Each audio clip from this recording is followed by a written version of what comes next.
Very good morning, students and parents.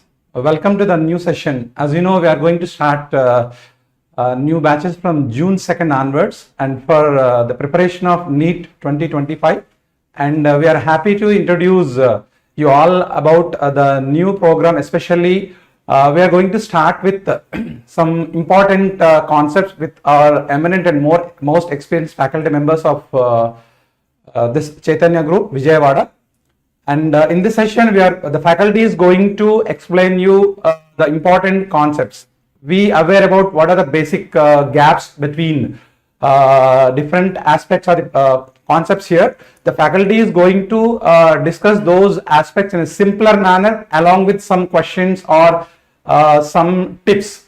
So I hope this is going to helpful for you a lot. At the same time, so please concentrate more, because some of you are already aware that you are not going to get the seat, but don't worry, we are here to help you a lot. And thank you, wishing you all the best for these all coming up academic year, that is 2025. Thank you. Now I'm introducing Manoj sir, chemistry faculty. He is going to start the session. Thank you. Good morning, students. So dear student, today we will start with the chemistry. Here our topic is, we will starting with the first topic, that's some basic concept of chemistry. Concept of chemistry.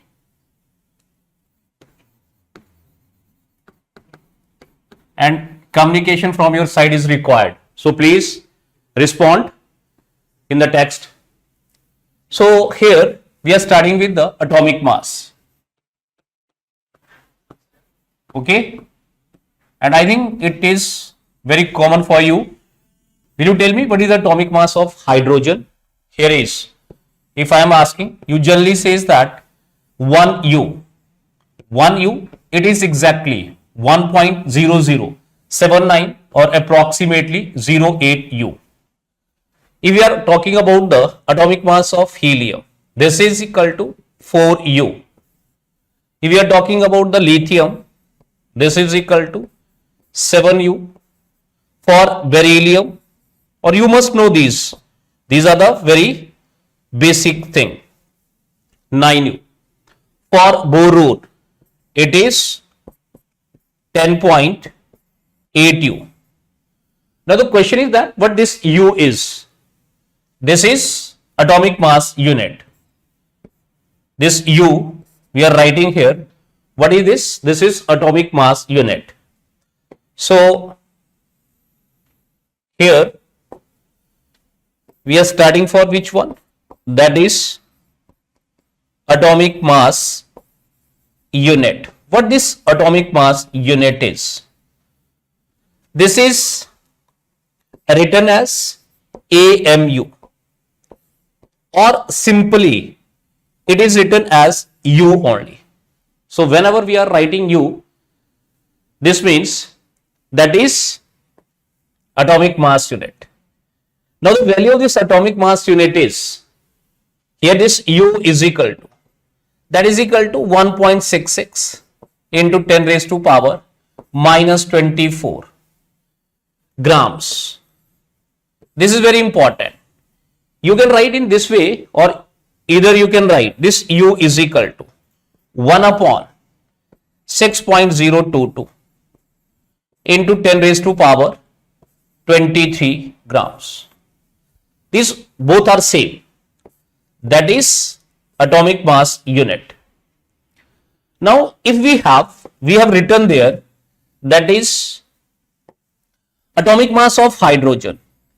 If we are asking atomic mass of hydrogen, you told me this is 1.008U or approximately 1U. So if we have to convert this into the grams, then it is 1.008 into. Now what is the value of this U? This U is 1.66 into 10 raised to power minus 24 grams. So this will be, that is equal to 1.66 here is 673 into 10 raised to power minus 24 grams. Are you understanding? So please write in the chat box. Very nice. Some students are responding over there. So they are defining atomic mass unit is 1 by 12th of a C12 atom. He is very right. So good morning, Mridula. So dear student, if we have to convert every atom, now if we have a just what is the mass of here? What is mass of one helium atom? One helium atom. So dear student, that is helium. What you written? That is equal to 4U. But if we have to convert this into the grams, so that will be 4 into, what is the value of U? That is 1.66 into 10 raised to power minus 24. This is the mass of helium in grams. Are you getting? Or you can say that is 4. The second way that I told you, that is 1 upon 6.022 into 10 raised to power 23. So that is how this atomic mass is. We can convert to the grams. My dear student, in the same way, this is in which one? In grams. In grams. Are you understanding? Please respond. So if we have to be, here is mass of, in the same way, that is mass of one carbon atom. Mass of one carbon atom. Dear student, atomic mass of carbon is 12U. But we have to convert this into the grams. So we have two ways. I am telling you, either you can write 12 into 1.66 into 10 raised to power minus 24. Whatever the calculation is easy for you, you can write in this way. Here is 12 and 1U is equal to 1 upon 6.022 into 10 raised to power 23. Are you understanding? This is in grams. So students, please respond in the chat box. This is easy calculation, I think. This is approximately 2. That is exact value is 987 into 10 raised to power minus 23 grams. So you got it or not? That atomic mass and then has to be converted into the grams, and we can convert into the grams any atom. Atomic mass of, now we are moving. Is that clear, boys and girls? Now we are moving to the molecular mass. Here is molecular mass. My dear student, molecular mass. We are starting with the very simple. Here is for H2.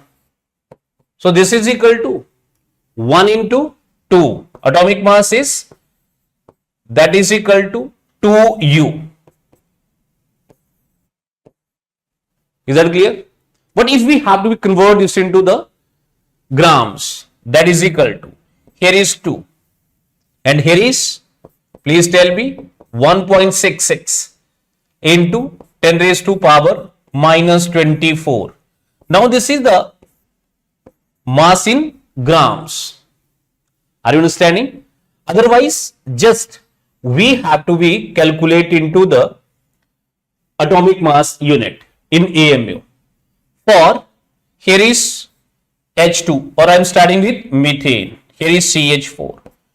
So this is 12. I am writing directly now. Here is 4 is equal to what? 16U. This is mass of one molecule of methane. Is that clear? So dear student, if we have to convert this into the grams, yes, we can convert. How we can convert? Any question is there? If there will be a question, please tell me. So that is equal to what? Here is 16 into, if we have to convert this into the grams, then 16. Here is 16 into, please tell me, 1.66 into 10 raised to power minus 24. Now it will be in the grams. Now sometime if we have a question like, what is the mass of one molecule of methane? So then we can calculate. Is that clear or not? We can write for other one. Now I am writing here. You please practice with me. Here is 2 and plus 16. That is equal to 18U. I am telling you, please practice with me. Here is methane. So molecular mass of methane is, methane we written for the carbon dioxide. Here is for CO2. So this is equal to 44. Here is 12 and plus 32. That is equal to 44U. Then here is most common I am writing nitric acid. Nitric acid is 1 and plus 14 and 16. 3 is 48. That is 48. That is equal to 63U. For sulfuric acid, I am writing here for the sulfuric acid, molecular mass of H2SO4. I am writing directly, these are the some common that you must know. It is 98U. For phosphoric acid, St and PO4, that is also 98U. For calcium carbonate, here is calcium carbonate, this is 100U. For sodium carbonate, this is sodium carbonate, molecular mass of this one is 106U. These are some common. Mridula is responding, that's very nice. So then here is glucose, there is C6, H12 and O6. This is 180U. Here is C12, H22, O11. This is 342U. You got it? These are the molecular mass. Once again, if we have a question, what question I am writing? Here is calculate. What we have, that is calculate mass of one molecule of the following. Are you understanding question? Please respond in the chat box. Nivi, good morning beta. So here is number 1. For which one? For water, H2O. What we have to do? Then for carbon dioxide.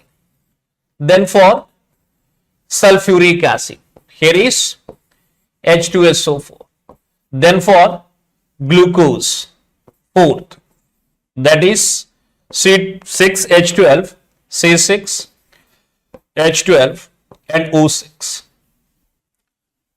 What is our question? We have to calculate mass of each molecule of this one. So please give me idea what to do. Dear, first of all, here is for water, H2O. What is its molecular mass? That is 18U. Are you understanding this one?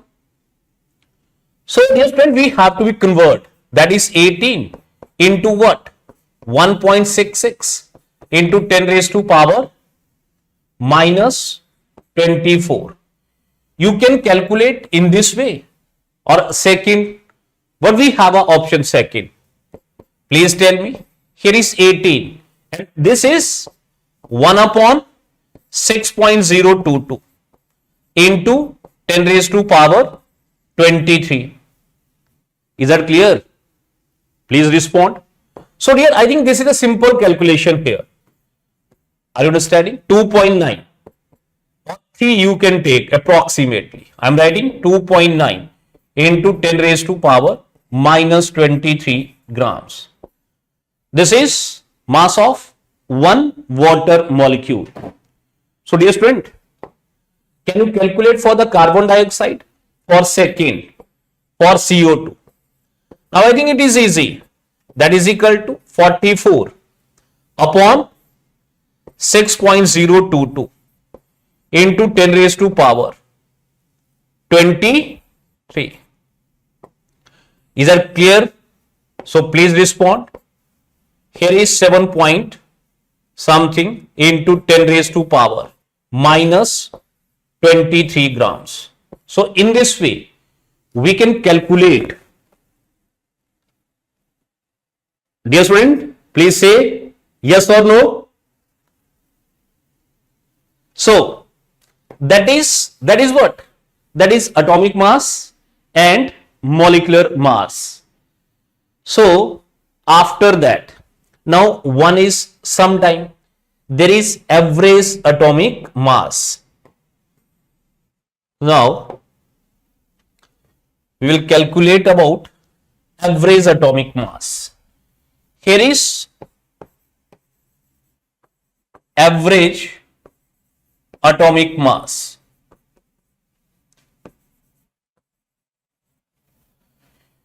Do you know that if we talk about the boron, how many isotope boron has?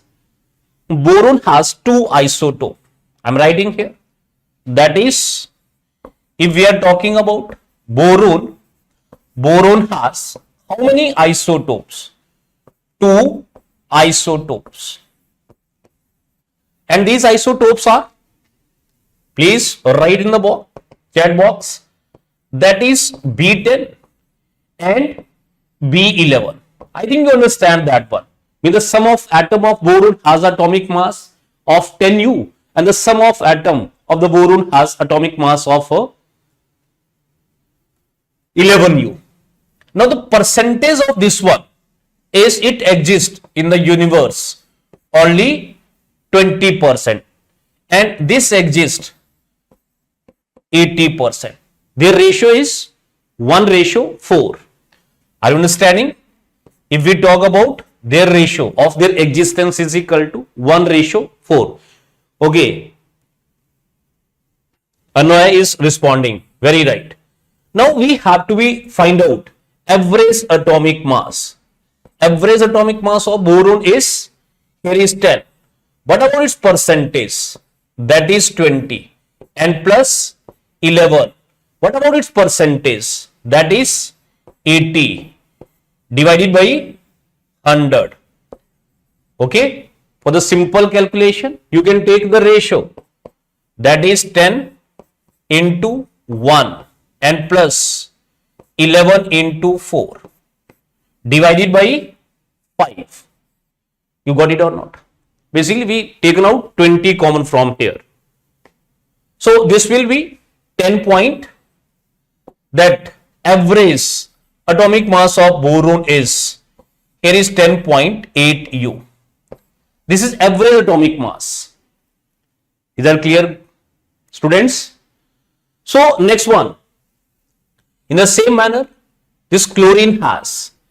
Here is, if we talk about, chlorine exists in 2 isotopic form, 2 isotopes.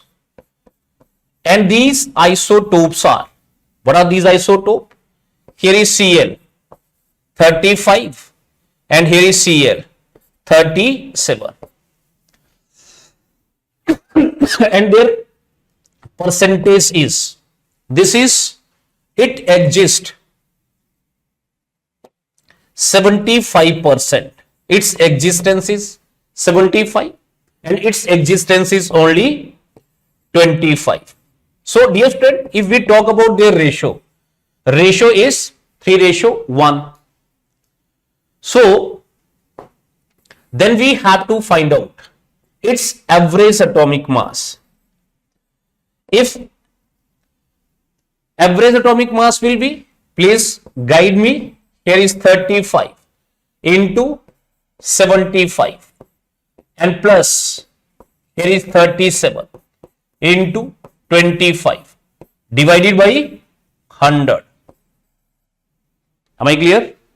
Very nice. Mradula responding.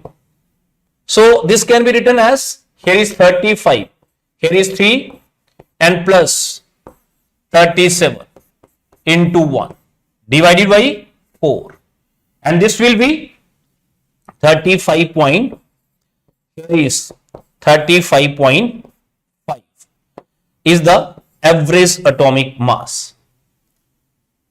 So dear student, please respond. Then I am writing here and you have to calculate the average atomic mass. You must know. Here is carbon has 3 isotopes. We know very well that carbon has 3 isotopes. And what these isotopes are? We know very well. One is C12, one is C13, one is C14. C14 is radioactive. I think everyone knows. Dear student, if they are talking about their percentage, it exists 98.89% C12. And if we talk about the C13, this is 1.1. And if we talk about C14, it is 2.0 into 10 raised to power minus of 2, minus of 10. So can you calculate? Can you calculate its average atomic mass? Its average atomic mass, here is M, that is equal to 12 into 98.89% and plus here is 13 into 1.1 and plus 14 into 2 into 10 raised to power minus 10. Is that clear, students? Upon 100. So that's how it comes out approximately. Average atomic mass of carbon is 12.011 U.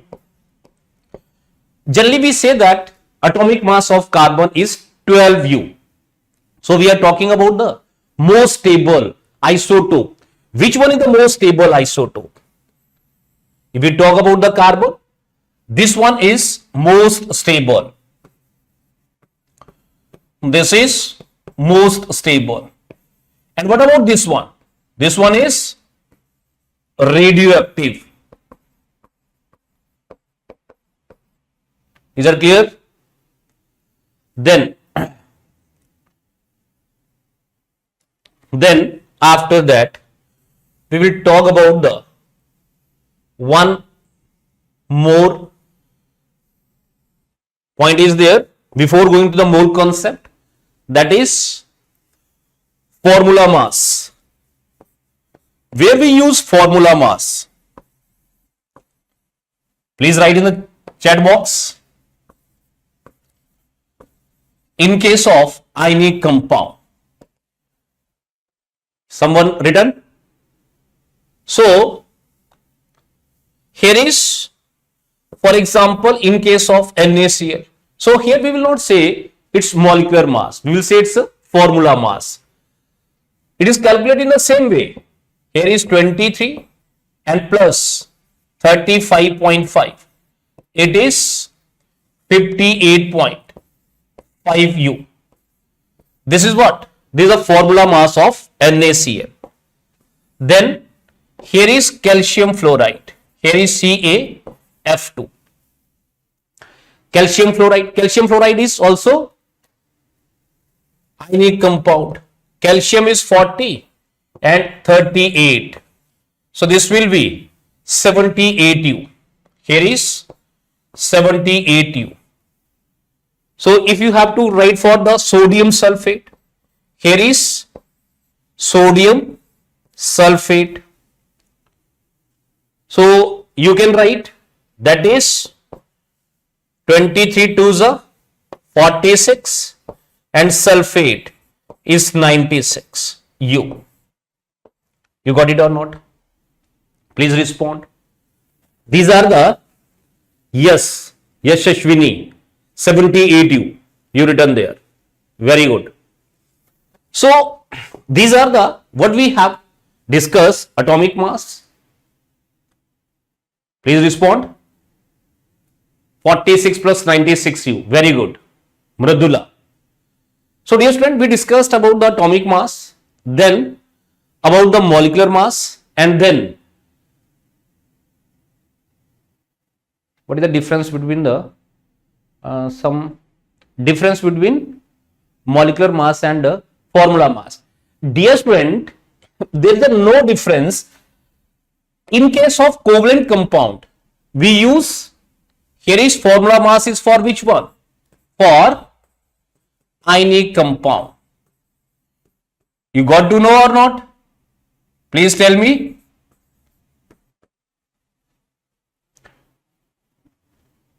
Difference would be the same. You got to know? So, in case of simple covalent compound, we will write molecular mass. Is that clear? Now after that, now we will move on. So, now we will move on mole concept. Okay? So, we will move on mole concept. So, will you tell me anyone what is mole? Mole is the unit of amount of substance. Amount of substance can be in the term of number. Amount of substance can be in the term of mass. Amount of substance can be in the term of volume. Okay? So let us try to understand. 1 mole is equal to 6.022 into 10 raised to power 23 particles. Okay? And this is Avogadro's number. You can say particles if we are talking about in the term of particles. So that is in the term of number, that we have written the term of which one? In the term of numbers. If we have to define, I am telling you that mole is the unit of amount of substance, and amount of substance may be in the term of number and it may be in the term of mass. 1 mole is equal to molar mass, that is molar mass of a substance. Okay? And this molar mass may be gram atomic mass, gram atomic mass, or maybe gram molecular mass. I will explain it, don't worry. Gram molecular mass. And this definition is in the term of mass. Please respond yes or no. I am telling you, first definition of mole is in the term of particles. Number of particles in the 1 mole is equal to, very nice, 1 mole of the amount of substance which contain as many as particle. Very good, you're responding. So here is second definition of mole. Can we understand the term of amount of substance, mass? Then the third one is 1 mole, and this is applicable for the gases only. 1 mole of a gas, 1 mole of a gas is equal to, that is 22.4 liter of a gas at the STP, standard temperature and pressure, and in milliliter 22,400 milliliter at where? STP. Is that clear? Just I've written, these are the mole can be defined in the term of numbers, mole can be defined in the term of mass, and mole can be defined in the term of volume. All is amount of substance. Is that clear, boys? Now, here we will how to calculate. Okay, now one more thing that I will explain you here, gram atomic mass and the gram molecular mass.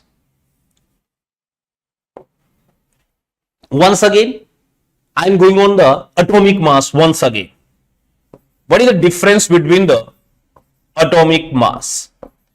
Yes, we discussed this atomic mass. For example, what is the mass of one carbon atom? Atomic mass of carbon. You told me that is 12U. And I can convert that into the grams. And that is equal to what?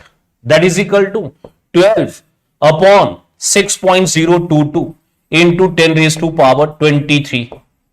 Is that clear? Please respond. That is approximately 2. I am right. 1.98. Approximately 2.0 into 10 raised to power minus 23 grams.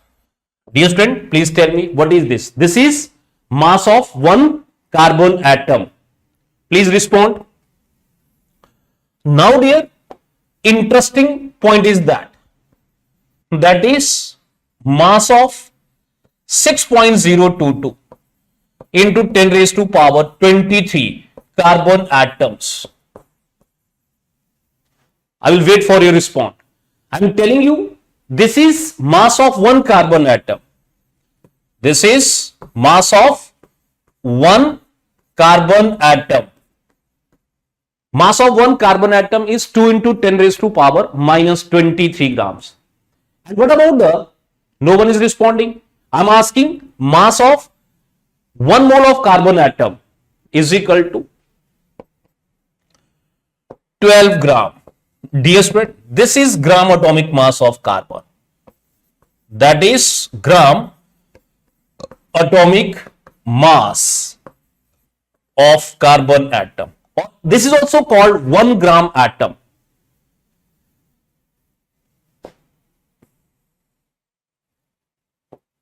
You got it or not? Yes, I will take another example. That is atomic mass of, I am writing here, that is atomic mass of sodium. Atomic mass of sodium is, please tell me quickly, that is equal to what? 23U. Dear student, this is the mass of one sodium atom. And mass of one sodium atom, if we have to write into the gram, please tell me, that is 23 into 1 upon 66. I am writing 1 into 66 into 10 raised to power minus 24 grams. This is, please respond me. This is a mass of one sodium atom. But what will be the mass of, here is, that is mass of 6.022. Please write in the chat box into 10 raised to power 23 sodium atoms. Please respond. No one is writing. Yes. No, dear student. This is 23 gram. It will be 23 grams. Please respond yes or no. I am saying if the mass of one sodium atom is 23 into 6.0, 1.66 into 10 raised to power 24 gram. This is the mass of one sodium atom. Please respond. And this is, now I think enough formula, enough example. So dear student, this is called the gram atomic mass of sodium. So if I asked, give me 1 mole of carbon, you are not responding. 1 mole of carbon, mass of that one is 12 gram.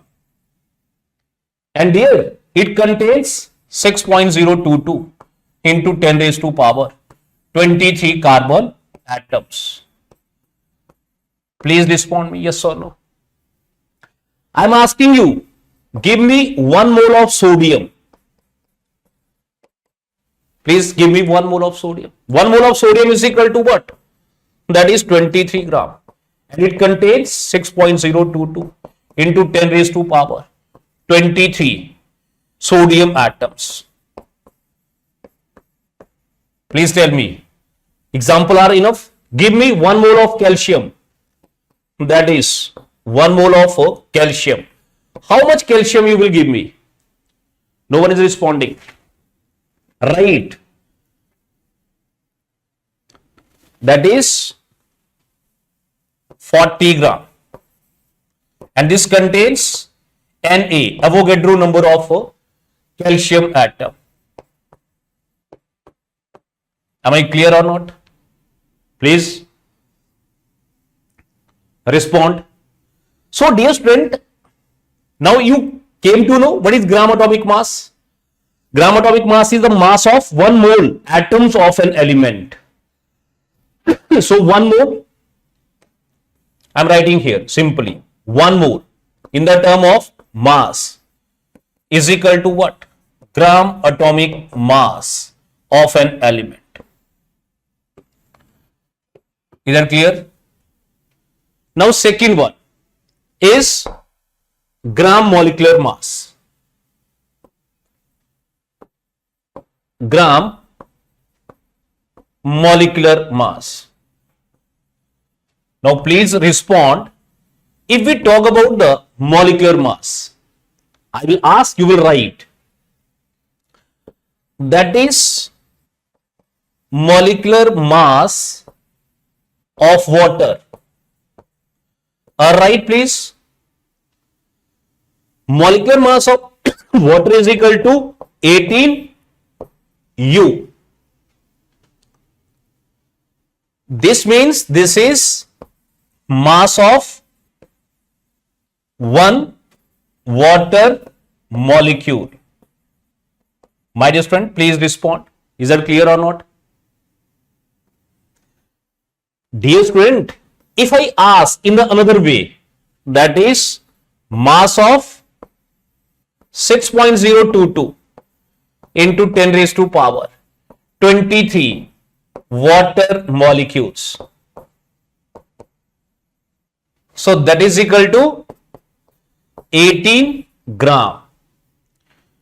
You got the difference?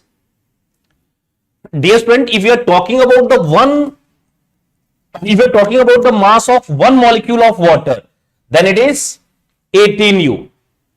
And if you are talking about mass of 1 mole of water molecule, that is equal to 18 gram. Please respond. Now I am writing. I am asking you, please give me 1 mole of water. How much water you will give me? 18 gram. I will ask you 1 mole of nitric acid, HNO3. Please write in the chat box. 63 gram. 1 mole of sulfuric acid, H2SO4. That is 98 gram. Please respond. 1 mole of glucose. 1 mole of C6, H12O6. 1 mole of sugar, C12, H22O11. Please respond. You will give me 180 gram. You will give me 342 gram. Is that clear or not? So, dear student, simply I can say, let me revise you here. I have written 1 mole is equal to gram atomic mass. Now I can write 1 mole is equal to 1 mole is equal to what? Gram molecular mass. Gram molecular mass. Is that clear? Now dear student, I am coming on the only first formula of the mole. How to calculate? First of all, respond me. Is that clear? I am revising for you. 1 mole is 6.022 into 10 raised to power 23 particle. 1 mole is equal to gram atomic mass or gram molecular mass. 1 mole is equal to 22.4 liter of a gas at the STP. Mole is unit of amount of substance, and amount of substance may be in the term of number, may be in the term of mass, or may be in the term of volume. Is that clear? Please respond. Then, how to calculate number of moles? Now we have a formula to calculate number of moles. Number of moles, small n, representation. Dear student, we have a formula. Number of moles, given mass.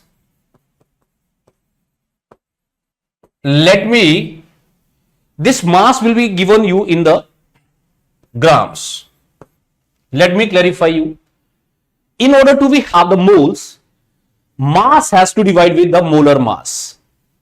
So please tell me, given mass upon molar mass. Molar mass. This is the first formula. Is that clear? Now I told you this molar mass, either it will be gram atomic mass or either it will be gram molecular mass. Are you understanding the difference? Gram atomic mass in the term when we are talking about an element. When we are talking about element, for example, carbon, for example, sodium, iron. If we are talking about these, then given mass upon their gram atomic mass. And if we are talking about molecules, for example, H2, for example, O2, for example, CH4, for example, H2SO4, water. You are getting the difference? Please tell me. Someone is responding to it? Okay. So, this is first formula. So, let me write question based on this one. Here is calculate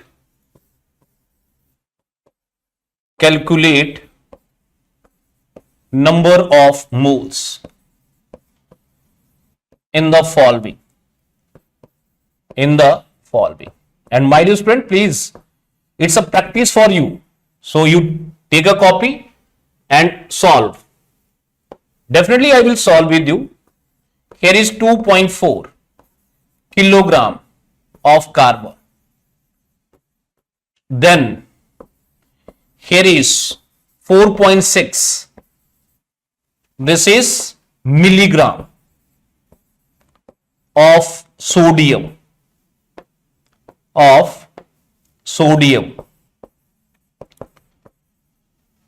And number 3, it is 0 point, or take it 1.08 gram of silver.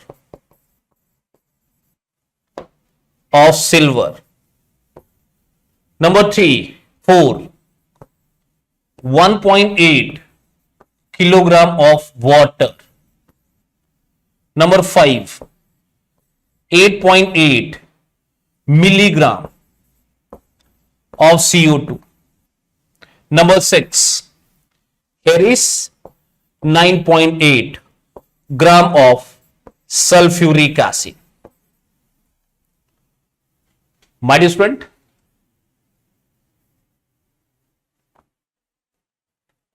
No, they are talking to each other. So please have your attention on the topic only. Give me, don't worry. So here is number one is we have to find out number of moles, that is 2.4. Is it in the grams? No, it is in kilogram. 10 raised to power 3 has to convert, divided by gram atomic mass. Respond please. That is 12. Either clear or not? That is 200 moles. Number 2, we have to calculate the number of moles. 4.6. Dear student, is it in the grams? We have to be converted into the, in which? Milli. Milli means 10 raised to power minus 3 upon 23. Is that clear or not? Here is 2 into 10 raised to power minus 2 moles. Then I am moving on the fourth now. Dear student, difference between these two. These are the elements and these are the molecules. So number 4, number of moles. Here is 1.8 divided by 1.8 in grams or kilograms and divided by 18. So that is equal to what? 100 moles. Number 6. Now it is in grams. 9.8 divided by 98. This is 0.1 mole. Please confirm me.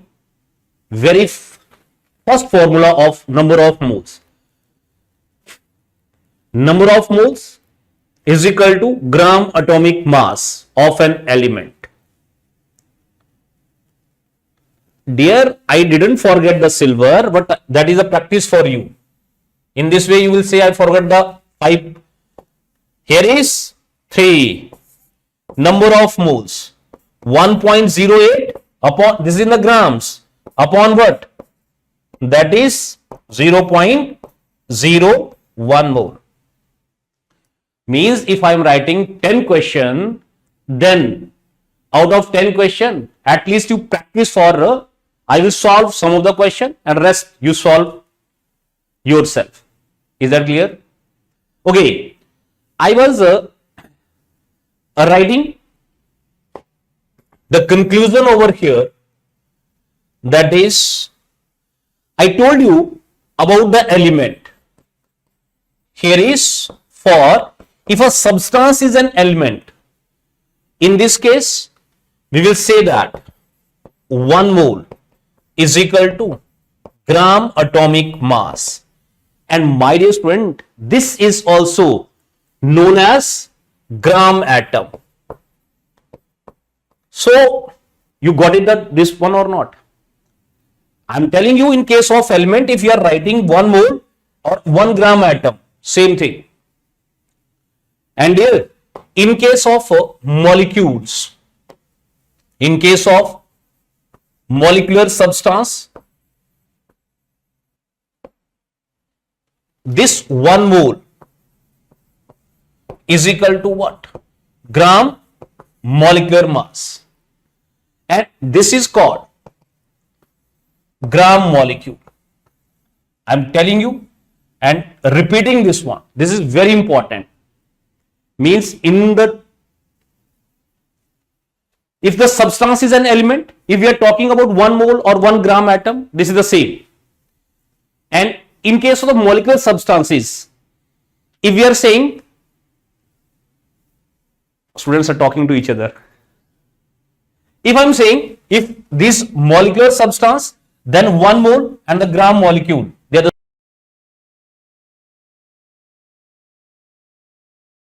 in which one?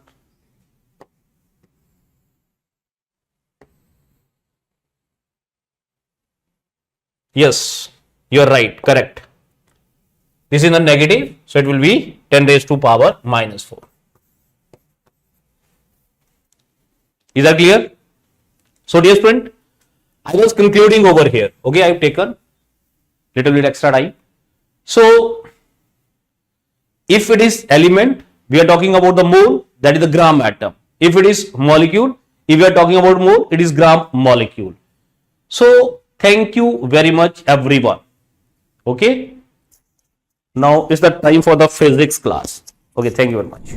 Good morning. My name is Harimohan Singh and I will take care some physics portion. Definitely we cannot cover all the things. And a very simple thing, I will start from some important topic related to the mechanics especially.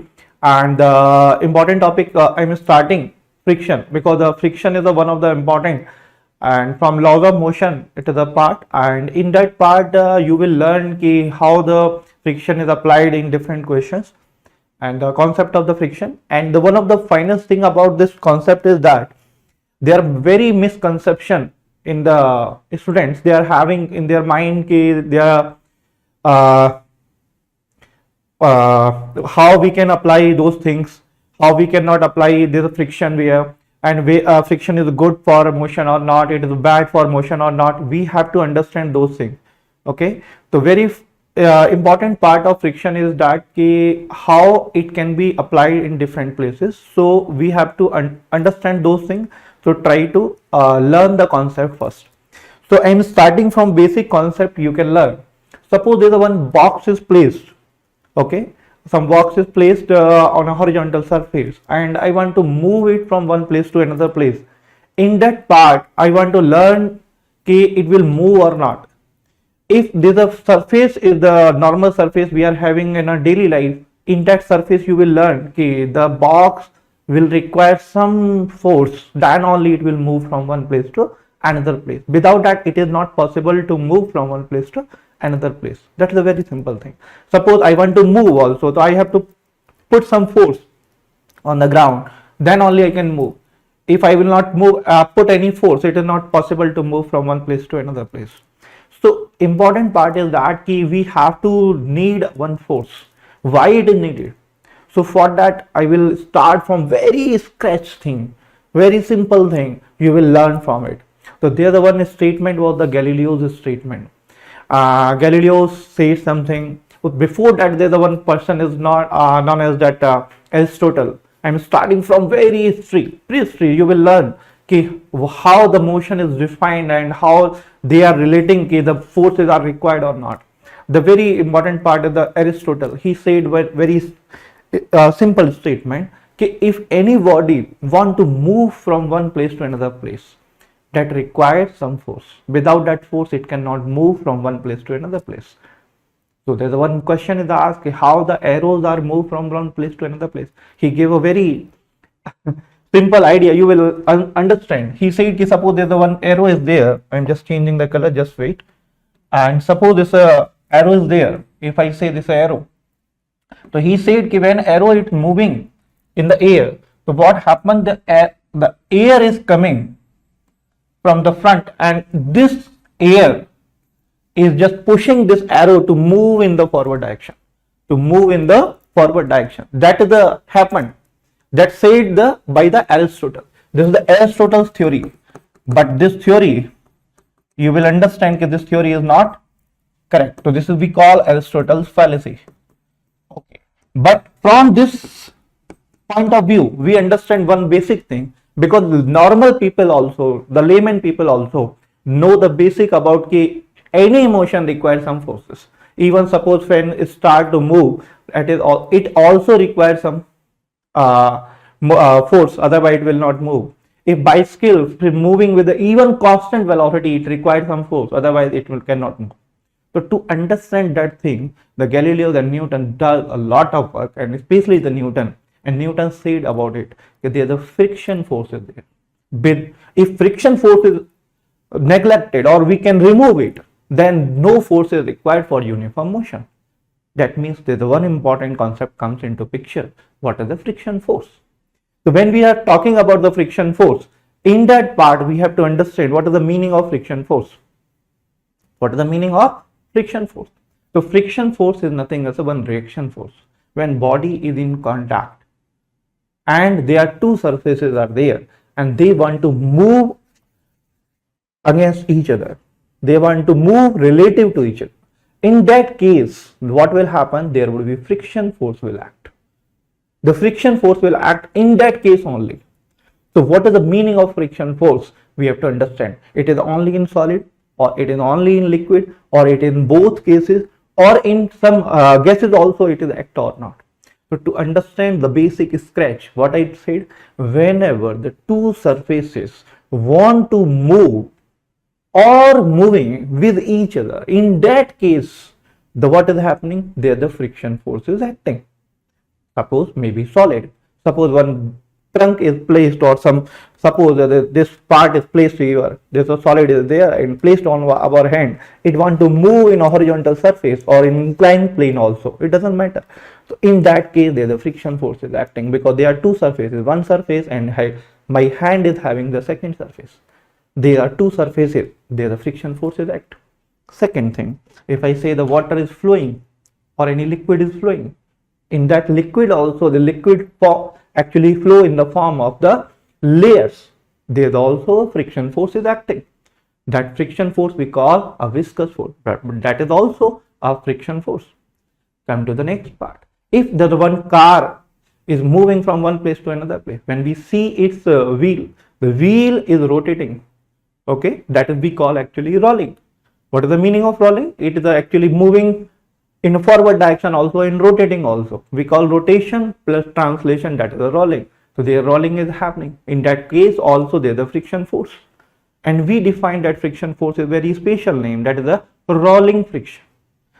We will learn about it later. Don't worry about it. I'm just giving a basic idea about it.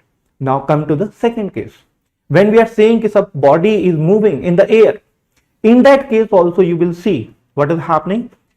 When body is moving in air, the air is pushing its body in backward direction. We call it air drag, and that is also air friction. So friction can be in any kind of, we can say the state, it may be solid, is liquid or gases. We can define the different name, but that is the actual thing is not same. That is the friction only. It may be between the solid surfaces, maybe solid and liquid surfaces, and liquid surfaces also, and solid and liquid gaseous surfaces also. We define it. So this is a very basic thing we call air friction, or we call viscous force, or maybe solid friction. But now, right now, I will actually focus only one friction, that is the friction force acting between the two solid forces, two solid surfaces we are talking about. Now come to the basic thing you will understand.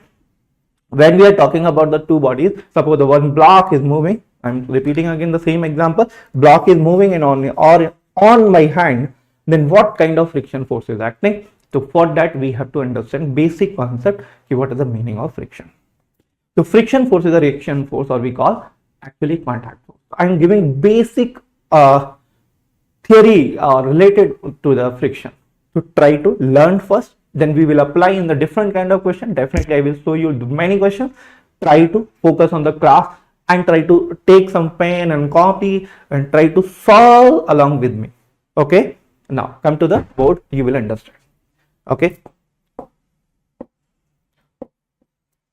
now basic question I am starting. You will understand the friction mean. The friction is the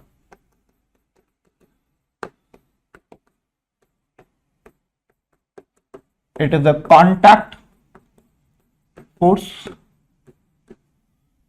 or we can say it is a surface force. It acts along the surface in contact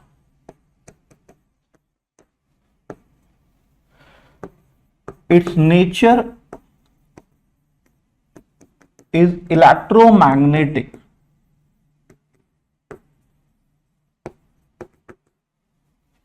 Its nature is electromagnetic. It is electromagnetic force.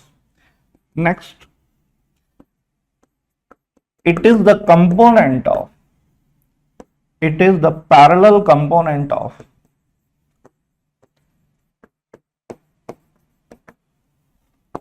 reaction force acting on a body,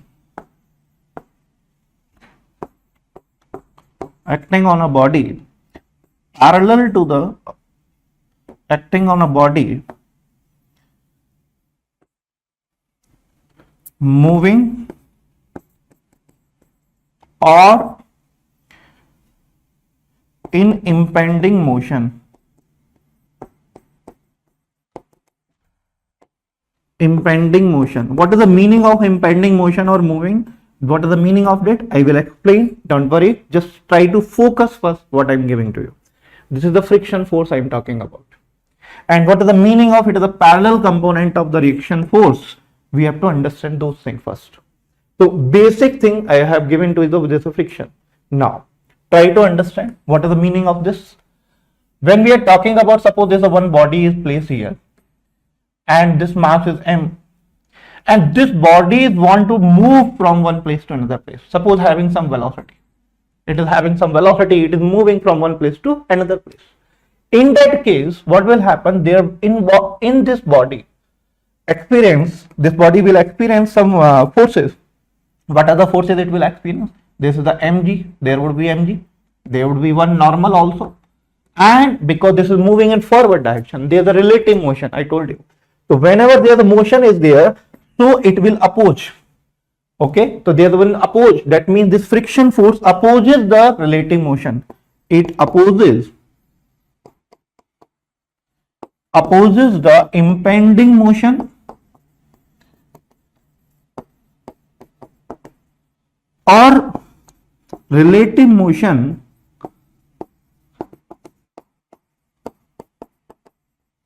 acting between the surfaces in contact.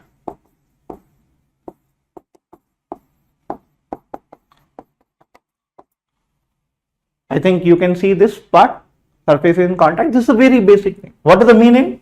This body is moving, this block having one surface here, and this lower ground is also having a one surface, and they are in contact. When it is moving, so there would be one what friction force will act.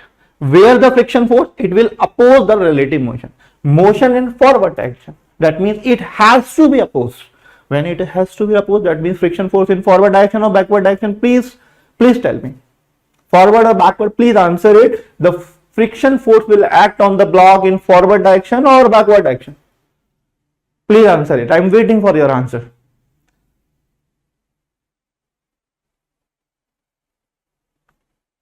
Anyone? There is no answer from your side. Please, I am waiting for it. Guys, you are very intelligent. I know that part. Please answer it. Please answer it. Forward or backward? Backward direction. Good. So the friction force will act in a backward direction. Now listen carefully.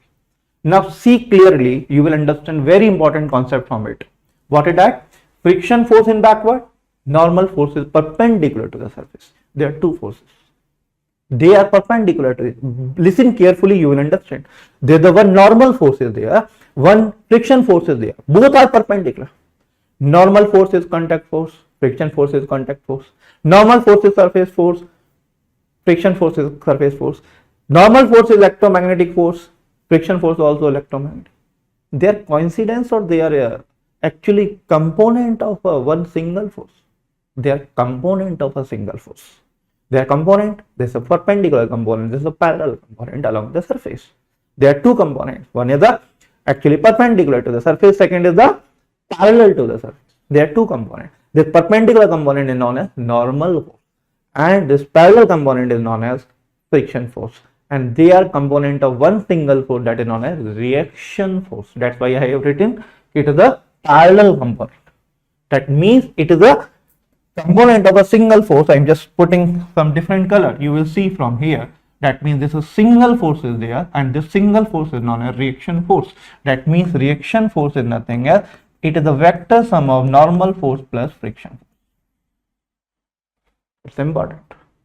Understanding or not understanding, beta? Please answer it. Are you understanding? Yes or no?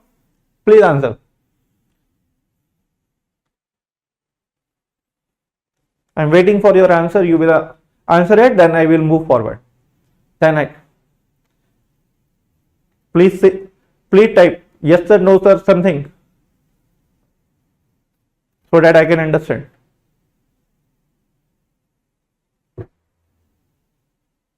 Good. There are few guys are actually active on the chat. Good.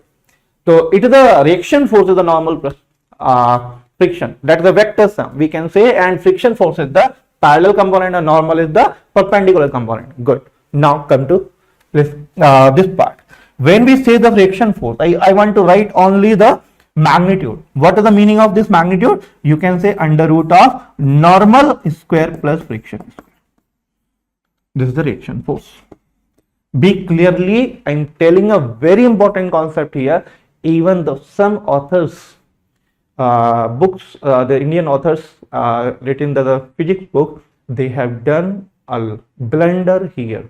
I am telling you clearly, try to understand what I am telling. They have done blunder. This is the reaction force, and reaction force magnitude is under root n square plus f square. F is the friction force. If I ask you one more thing, you will understand. I am just giving idea, you will understand what I want to say. Suppose this angle is theta. I am writing this theta. If I ask you what is the tan theta, you will tell tan theta is equal to, sir, this is a perpendicular upon base. Tan theta is perpendicular upon base. What is perpendicular? Friction. What is the base? Normal. That means friction by normal. I am writing this. No problem. Everyone can understand. Are you understanding this part? Please answer it. Yes or no, sir? Please answer. Please answer it. I am waiting for your answer.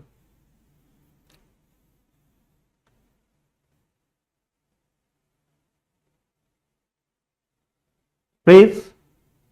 Good. You are answering. I am happy with that. Now come to the point. If I want to ask you what is the theta, so you will say theta is equal to, sir, tan inverse, that is the f by n. Good. Everyone can answer it. Very simple thing. Nothing is difficult in that. Yes or no? And this angle is known as, what is this? Angle of friction. What we call? Angle of friction. We call angle of friction. What we call it? Angle of friction. Everyone in the understanding or not understanding? Please reply. Please reply, beta. I am waiting for your answers. That would be good. If you are replying, that means you are active with the class. Otherwise, you are sleeping. I will understand. Good. You are understanding? I am happy with that. Now try to listen. What the blunder is done by some authors. Not everyone. There are some good books also in the market. You will find them. But I will tell you very important concept you have to understand. When we are saying reaction force is under root of n square plus f square, and by default we will learn that in next part. I will tell you some friction force. Everyone know that we can write sometimes as a mu into n. I will tell you. I will discuss this concept in detail. Don't worry about it. Sometimes they say f is equal to mu into what? And we say sometimes this thing. So the authors, what they have done blunder here. They say the reaction force is equal to under root of n square plus f square. And they put what they put? Friction is equal to, sir, mu n. That means under root of n square plus mu n whole square. We can put, that means normal can be taken out, and that would be under root of 1 plus mu square. That is equal to reaction force. They have written like this. I will tell you what is the problem with this thing. Try to learn. One more thing I have written, that tan theta is equal to friction by normal. Friction by normal, what is the meaning of friction? You will understand. Friction is, we have written that the mu n, that means divide by n, and is removed, that means theta is equal to tan inverse mu, and they call this is the angle of friction. My question is, this is these two results, result number 1 and result number 2, these two results are always true or not? Just tell me. They are always true? You can see these two results are always true or not? Just tell me. I'm just waiting for your answer.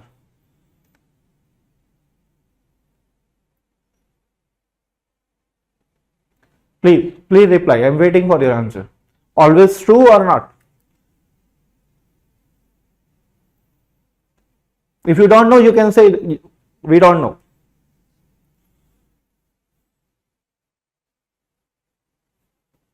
Please reply.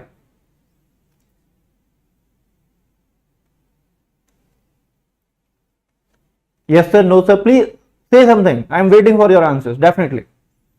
Good. Now, good, there's few guys are replying. I am just waiting for your answers. Now listen. These are not always true. Answer is that it is not always true. That's why never remember these results directly. These results is true somewhere. I will tell you. I will discuss today only.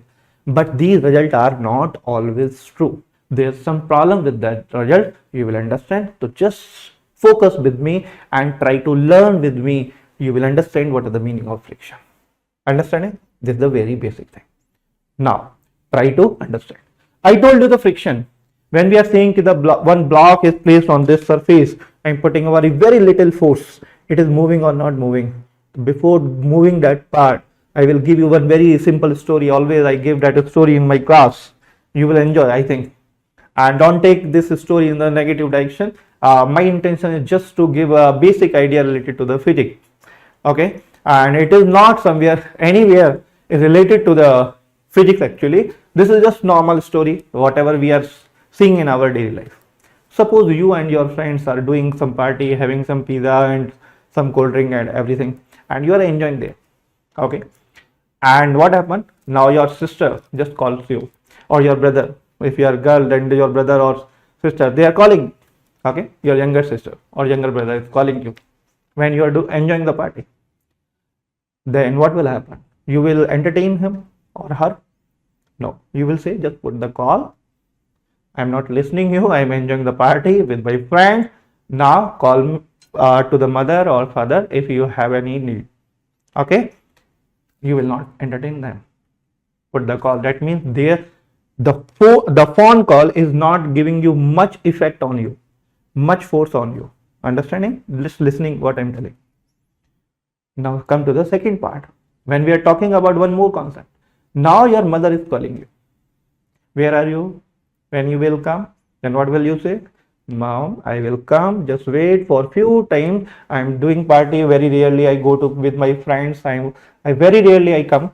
And please wait. Whatever you want from market, just put the message. I will bring it. Okay. You are not entertaining too much. But now your dad is calling. What will happen? Please reply. What will happen now? If your dad is calling, what will happen? You will move or not move? You will move to the house or not? Please reply. I want to listen your answers. Please reply.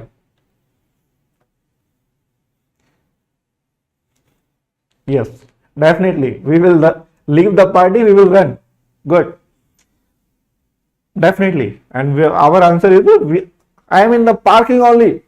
Right? I am just coming in a 2 minute in the house. Just wait. So this is the case. What is the meaning? That means different phone calls giving you different force on you. According to your motion is going to happen. Now try to stick with this story and try to learn the friction concept. That will give you very amazing idea and try to learn. I'm just coming to you. Just focus on now board. You will understand. Suppose I will give you the one friction, the one very basic idea of the friction. I'm just giving very basic theory, and then we will solve the question. You will understand what is the meaning, what is story is that. So I'm just giving the friction, and I'm just according to this chapter, I'm just writing the three different type of frictions. The very first I'm writing that is equal to static friction. When we are saying static friction, the name is very clear. Static means at rest. That means body should be at rest. Body is not moving anywhere. That means very first thing, body is at rest. Then only it will apply. The body is at rest. Then what is the friction force? Static friction force. The static friction force, because body is at rest, by default, by understanding, you will learn when anything is at rest, that means net force should be zero. If body is at rest, it is not moving anywhere, that means net force should be equal to zero. That means whatever force you are applying from external, the same amount of friction force will act, but in opposite direction. If I apply 10 Newton force, the friction force also 10 Newton. If I apply 20 Newton force, the friction force also at 20 Newton, if body is at rest. Try to learn. I will give you examples, you will understand. The static friction force is also equal to the external force, definitely, and their direction would be definitely opposite. That's why I'm putting negative sign. You will understand. This is a very basic concept. I can write it. Now come to the second part. We call limiting friction.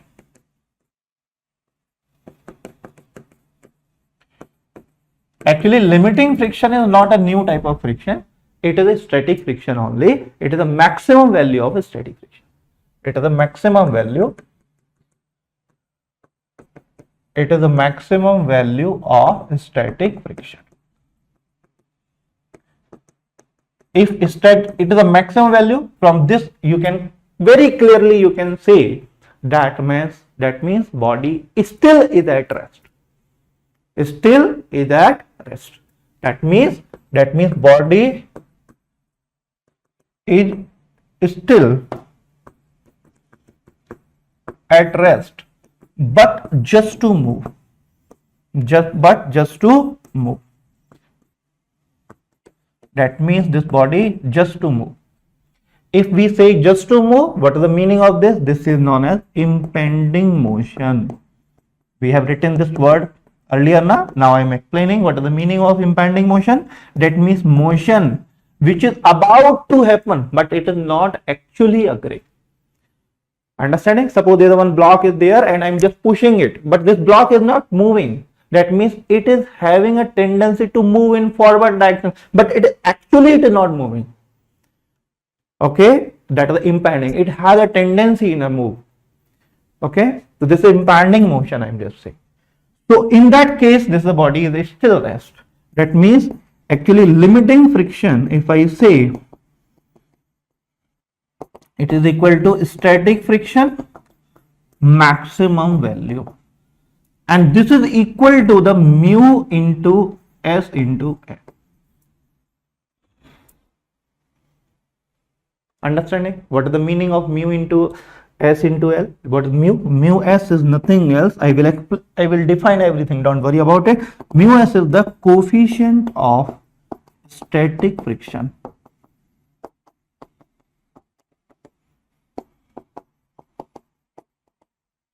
Okay, this is a proportionality sign, and that is the coefficient of static friction. Okay, one more thing I will discuss. Just focus on the board. You will learn.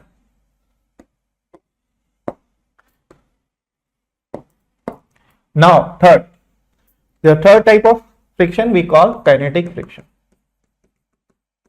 When we are saying kinetic friction, what is the meaning of kinetic friction? Kinetic means body is at rest or motion. Please reply. Kinetic means body is at rest or motion. Please answer it. You will understand. Kinetic means body is at rest or in motion. I am waiting for your answers. Please reply. I am just taking some water. Please reply.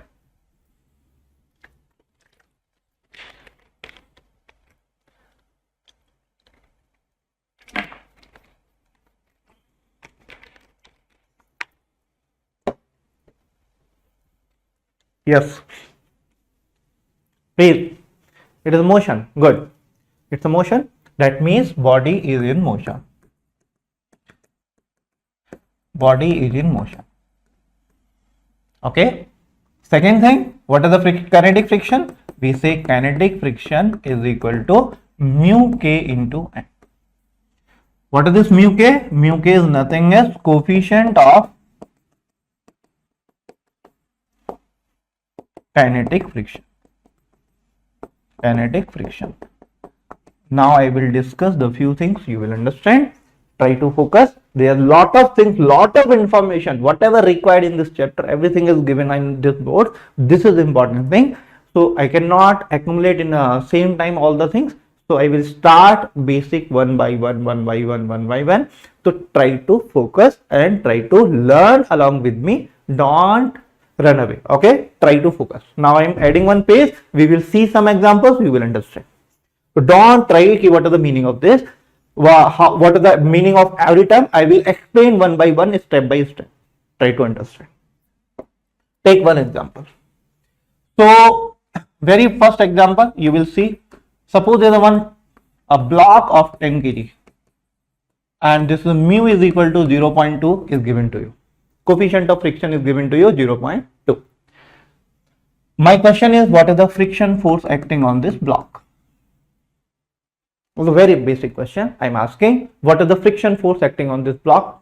And please answer it. Try to understand and try to solve. I have given the idea. I'm just actually trying to help you, but not actually helping you. I'm just confusing. I'm just giving the formula. It is the mu into n. You can use it, and n is the normal force. That is the downward force is the 10g. Upward force is the normal. If I say the normal is equal to how much? That is equal to 10g. That means if I say g is equal to 10, that means 10 into 10, that means 100 Newton. You can say normal force is 100 Newton. Now from it, if I ask you what is the friction force, you will say mu into n. Mu is given to you 0.2. 0.2 into 100, that is equal to 20 Newton. This is the friction force. I told you friction force will act only and only when the body is having tendency to move, impending motion, or it is actually moving. If it is not moving, that means the friction force will not act. That means friction force here is totally wrong. It is not correct answer. The friction force is equal to 0. Example 2. If I take the same questions to you, suppose this is a 10 kg block. It's the 10 kg block. Same data, I'm not changing any data. Mu is equal to 0.2 and I'm putting a one force of 5 Newton. The question is very simple. What is the friction force acting on it? What is the acceleration of this block? I'm asking the friction force acting on this block and what is the acceleration of this block. I want to learn these two concepts, then we will move forward. I'm trying to solve. Let's focus here. What I solved here, that friction force already I have discussed here, that friction force maximum, because I have taken the same data so I can use it. The friction force, that limiting friction, the limiting friction we have already calculated 20, but how much force I'm just applying here? 10 Newton. How much force I'm applying? 10 Newton. Sorry, 5 Newton. If 5 Newton force I'm applying, that is more than limiting friction or less than limiting friction? Please answer it. What is the external force? The external force is less than limiting friction or more than limiting friction? Please tell me.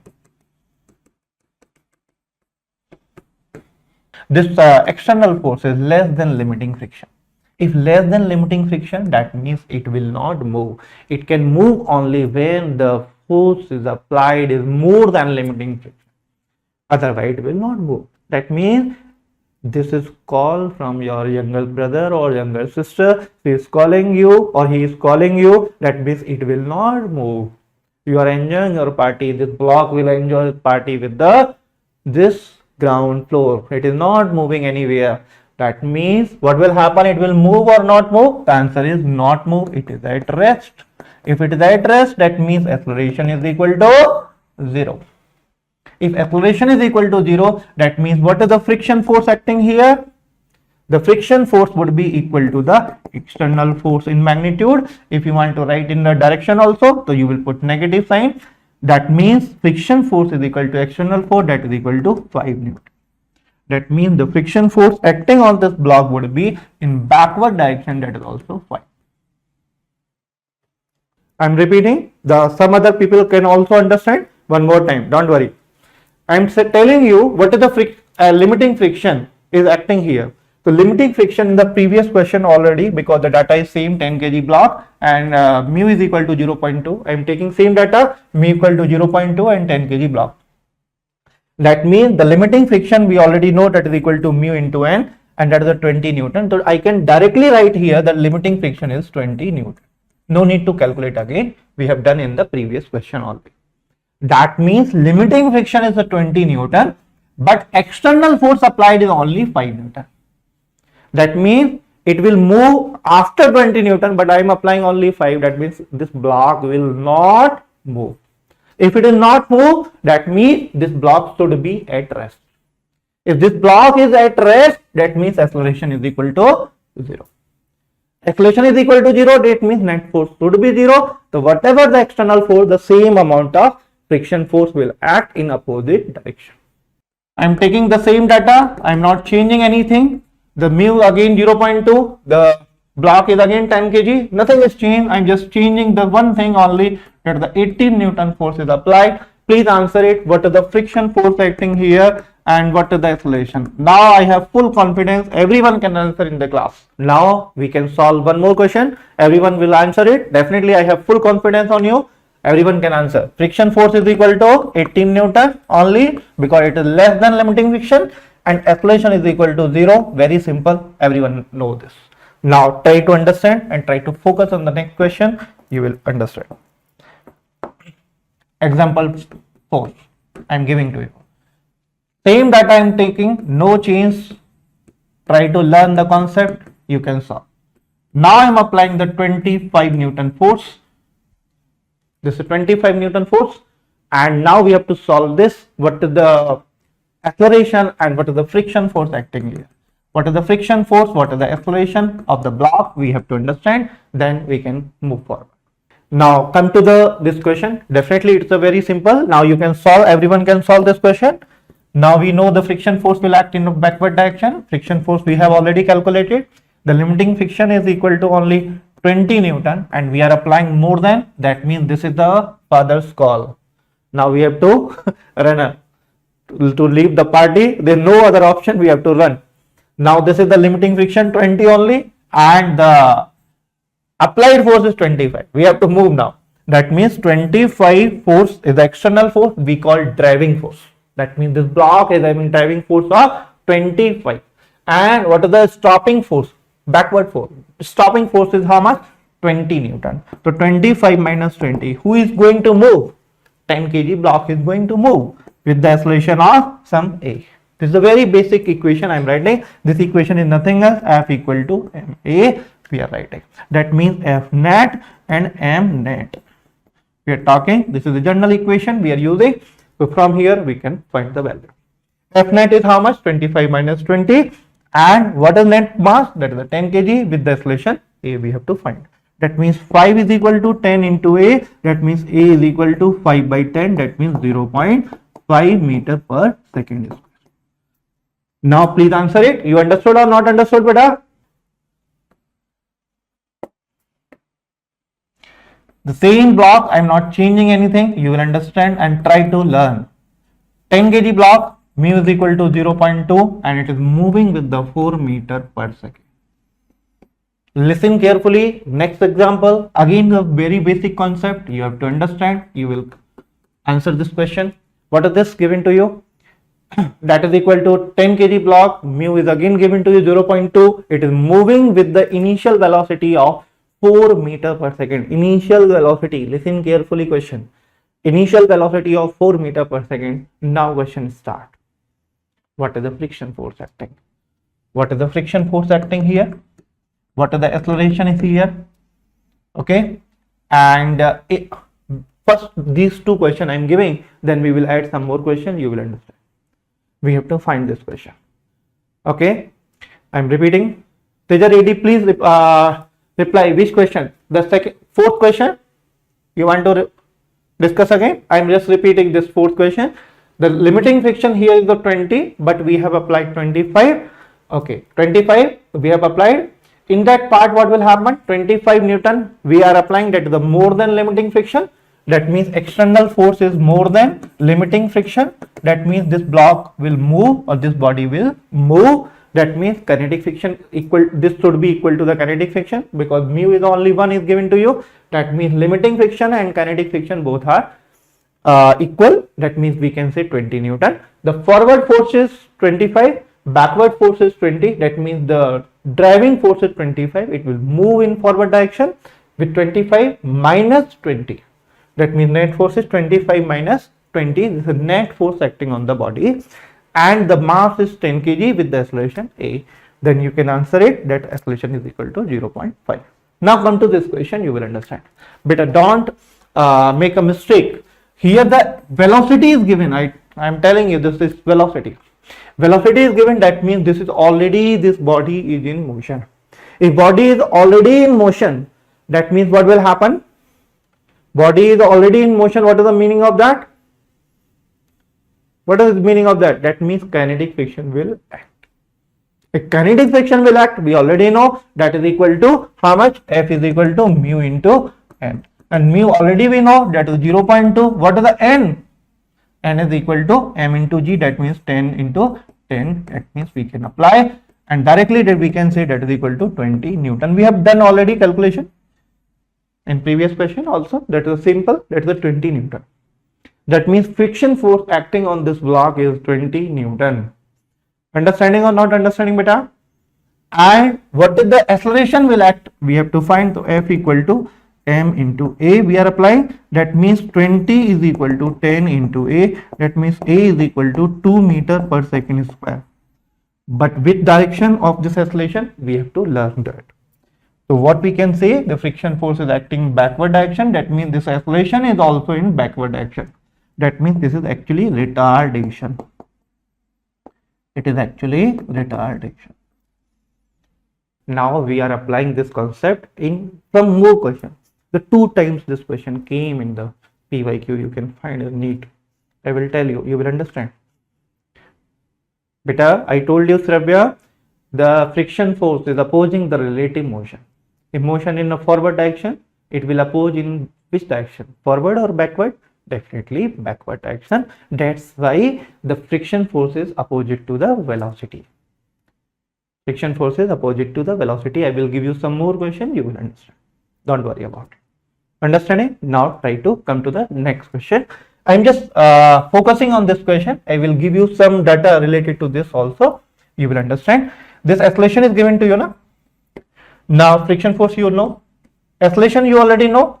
So we want to know what is the time after which it will stop, or what is the distance covered by the body before it is stopped. We have to find it. Now we are focusing it. Now try to, same question I am repeating. I am writing here. The block is 10 kg. Mu is equal to 0.2. 4 meter per second. It is moving. We already calculated acceleration is equal to 2 meter per second square, but in backward direction. So we have to find that the acceleration. We have to find what is the distance covered before it stops and what is the time. This question asked in 2 times in a PYQ. You will find it. You can check it. So we have to find. How we will calculate this? Very simple. We can apply either first equation to find the time, or we can apply the second equation to find the distance. I am applying first equation first. V equal to u plus at. What is the final velocity? 0, because finally it will stop. Initial velocity is 4. Acceleration is 2. But positive or negative? Definitely negative, opposite to the velocity. That means 2 into t. That means 4 is equal to 2t and t equal to 2 second we can say. This is the time. We can find it. Very simple thing. Now come to the next part. You will understand from it. We are saying the distance. That means second equation we can apply. What is second equation, beta? X equal to ut plus half at square. So what is the x? We means distance. We have to find. I am writing d. What is the initial velocity? 4. What is the initial velocity? 4. And Time we already calculated, we can put 4 into 2 plus 1 by 2. Acceleration again negative, so we can apply minus 2 into 2 into 2. From here, 1 2 is removed, that would be equal to 8 minus 4, that is equal to 4 meter. So distance is covered is equal to 4 meter. That means after covering a distance of 4 meter, it will stop. This question is asked. I will show you this question in different manner also asked. Try to learn. You understood or not? First reply me. You are understanding this distance is equal to 4 meter and this time is equal to 2 seconds. First tell me, then I will move to the next question. Listen. Suppose there is a one example. I am writing this example number 5. You can check it. Number. There is a one conveyor belt is there. And this conveyor belt is moving with the constant velocity of, suppose if I say 4 meter per second, I am taking the same data, don't worry about it. Constant velocity of 4 meter per second. But before that, I will tell you what is the meaning of conveyor belt, because the few students know what is the meaning of conveyor belt. Some students do not understand, but everyone has seen the conveyor belt. I will tell you. When you go to the some mall, okay, shopping mall, so when we enter there, so there the one checking point is there. So guard is standing, and there the one belt machine is placed there to put the bag there. The bag will scan. But when we put the bag, it is moving on a one belt. It is moving from one place to another place. That is known as conveyor belt.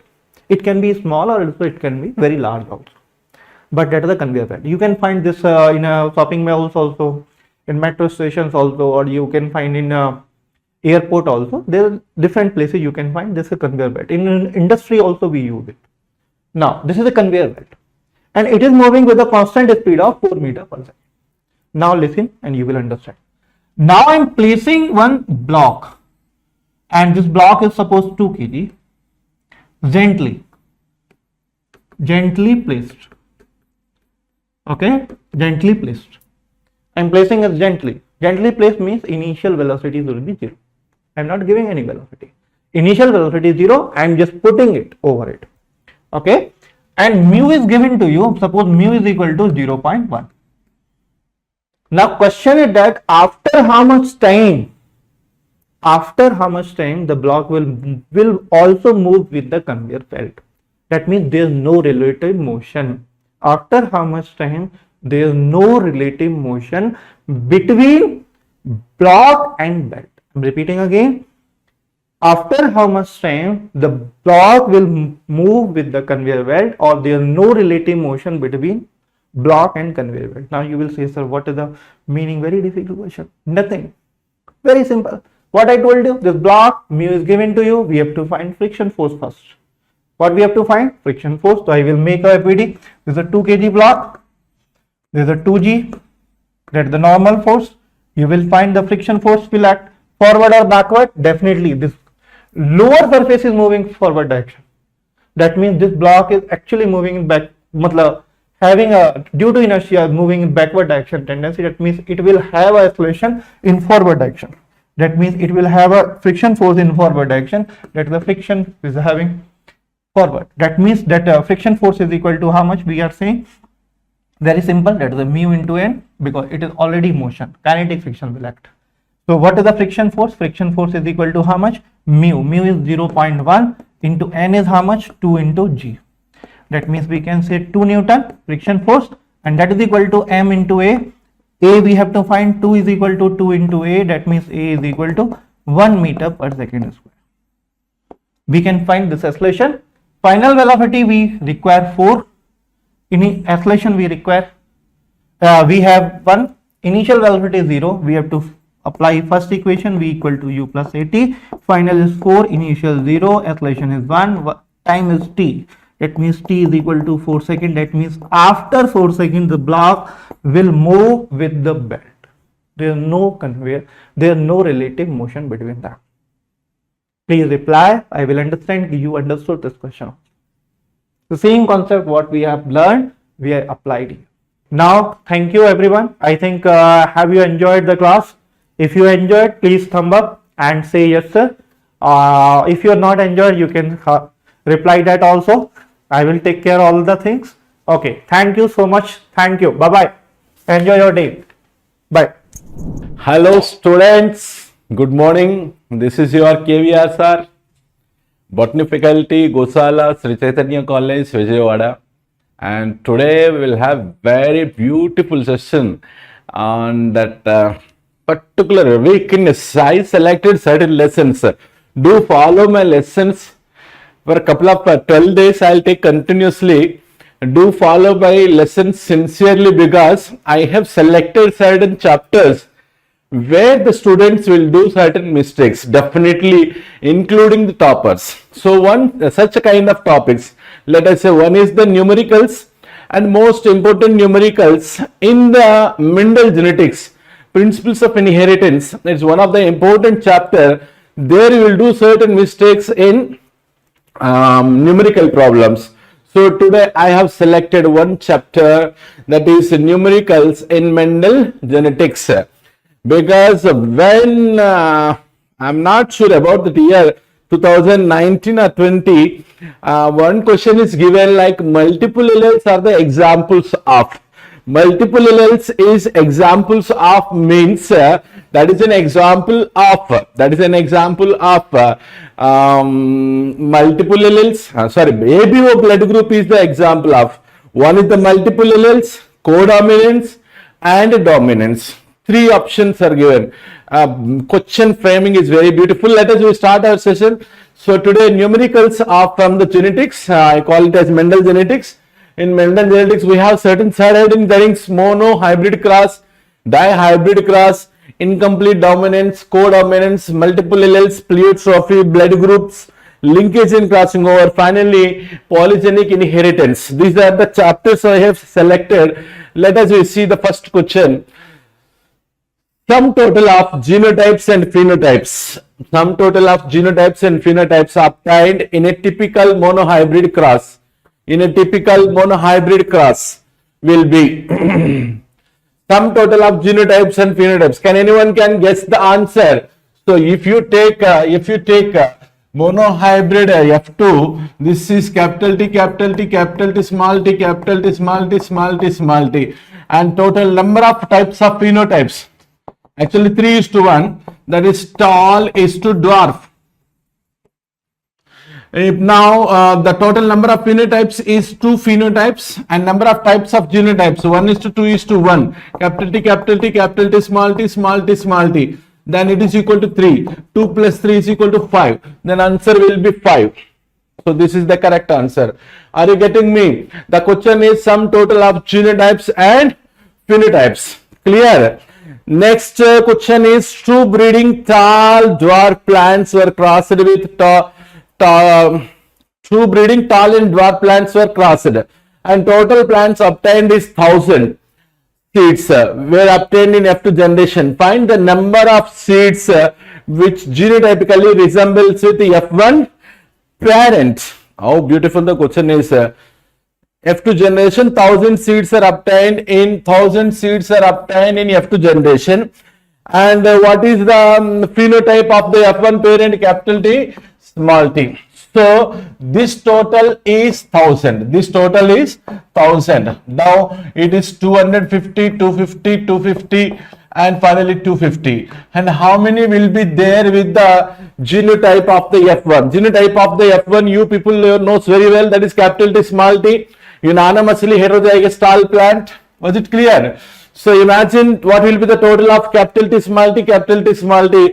Then it will goes for 500. Kuch 500. Was it clear for you? Was it clear? Was it clear? Okay. So this is I read but the question again. Total plants obtained in F2 generation is 1000.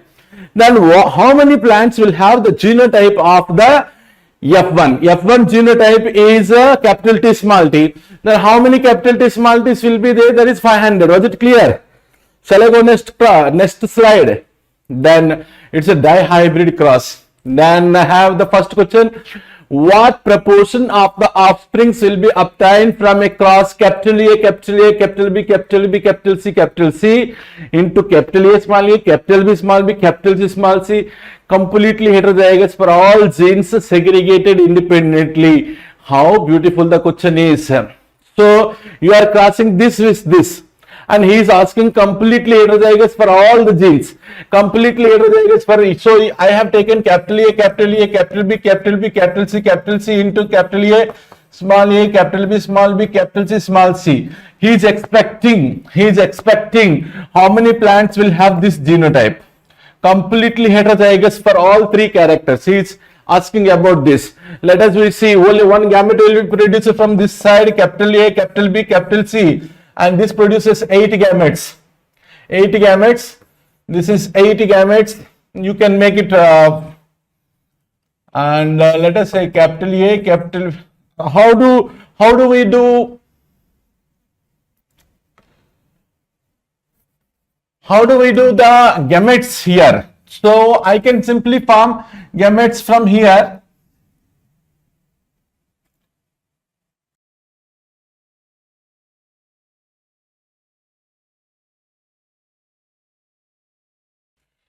So now how can you form 8 gametes there? 8 different gametes. Let us start here. That is capital A, capital B, capital C.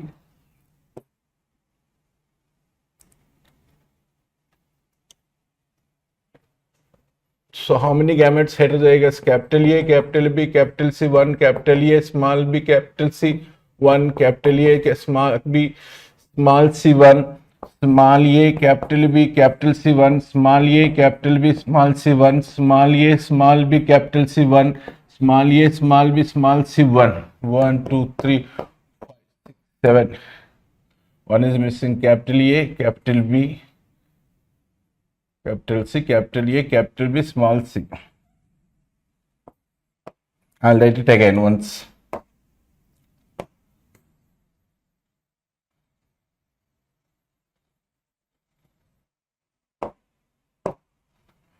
Capital A, capital B, capital C, capital A, capital B, small c, capital A, small b, capital C, capital A, small b, small c, small a.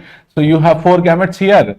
Small a, capital B, capital C, small a, capital B, small c, small a, small b, capital C, small a, small b, small c. This is 4 gametes here, 8 gametes. So this is only one gamete. So imagine which gamete if they are fused, which gametes if they are fused, that will become like a genotype, this and this, this and this. So the answer will be, so this is 8, this is one gamete, 1 into 8, total progeny obtained will be 8. So out of 8 progeny, only one will be there with this genotype.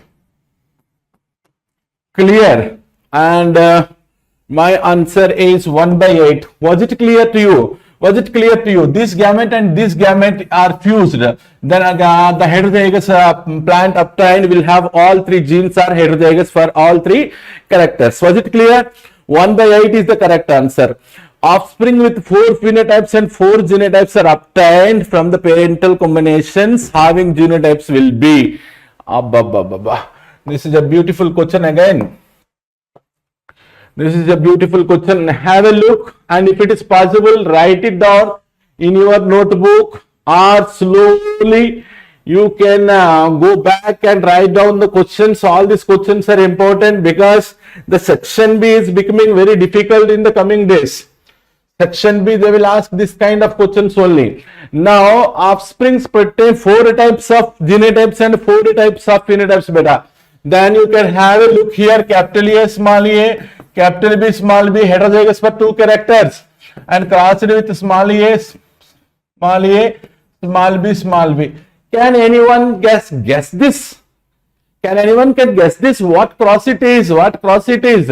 It's a test cross. Then have a look here.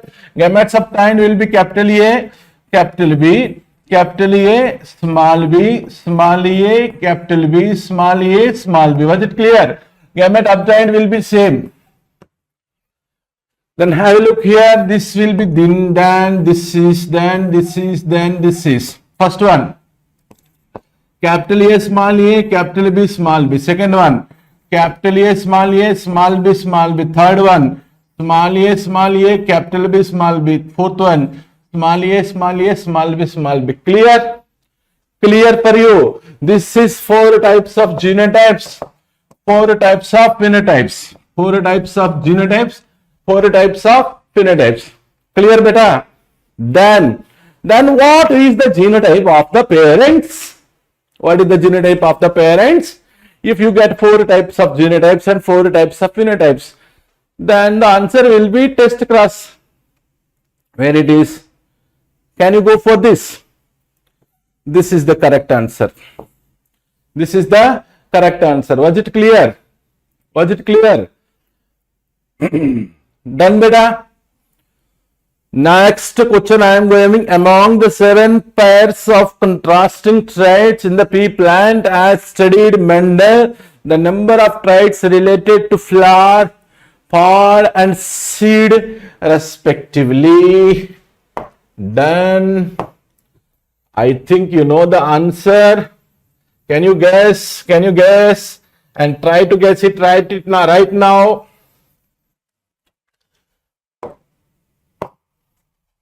Can you guess the answer? So first, talo dwarf. This is belongs to height of the plant. This is vegetative character. And next 2 characters, flower, position, axial, terminal, flower, color, violet, white, and then a pod, color, dominant is green and recessive is yellow, and pod shape, inflattened is like you see, this is inflattened. This is the fruit inflattened and another fruit is constricted. Constricted fruit is recessive. Constricted. Then the seed. Seed again, shape and color. Shape, round, wrinkled. Color, seed color, opposite to pod color. A pod in market you will see green color pod, green color fruits. Opposite that. Seed dominant yellow, seed recessive green. Yeah, done beta. Was it clear? And now let us have the look on this question. Among the 7 pair of contrasting plants as studied by the Mendel, the number of traits related to flower, beta, flower characters. Traits related to flower. Flower, 4 traits. And pod, 4 traits. And seed, 4 traits. 4:4:4, 2:2:2. Was there is the answer. First option. Was it clear? Can you understand now? Can you understand now? Was it clear? Shall I go for next page? Have you write it down? Have you taken the notes?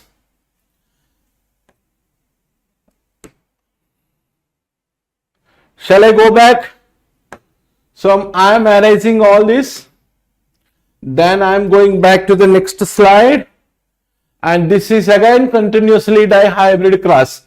What is the phenotypic ratio of a dihybrid? F to phenotype if the first gene shows dominance and second gene shows incomplete dominance. How beautiful the question is. How beautiful the question is. Hi, someone are online. Tanusri, Harshit, Tanusri, Navi, Harshit, Prasad, Mahendranath, Tanusri.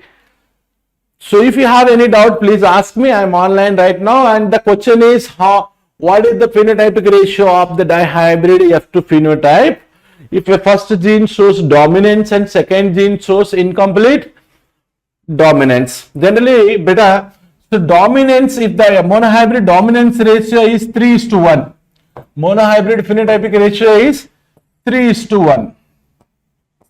I am writing like this. Incomplete dominance phenotypic ratio is 1:2:1. The first gene is going with dominance, clear?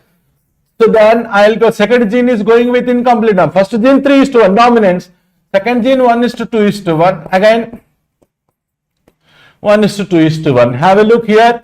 3 1s are 3, 3 2s are 6, 3 1s are 3, 1 1s are 1, 1 2s are 2, 1 1s are 1. So first gene is showing dominance, second gene is showing incomplete dominance. Then answer of the F2 ratio will be 3:6:3, 1:2:1. Was it clear? If the same question is asked like this, let us say, what is the answer? First gene is showing incomplete dominance, second gene is showing dominance. Then what is your answer? First gene is showing incomplete dominance.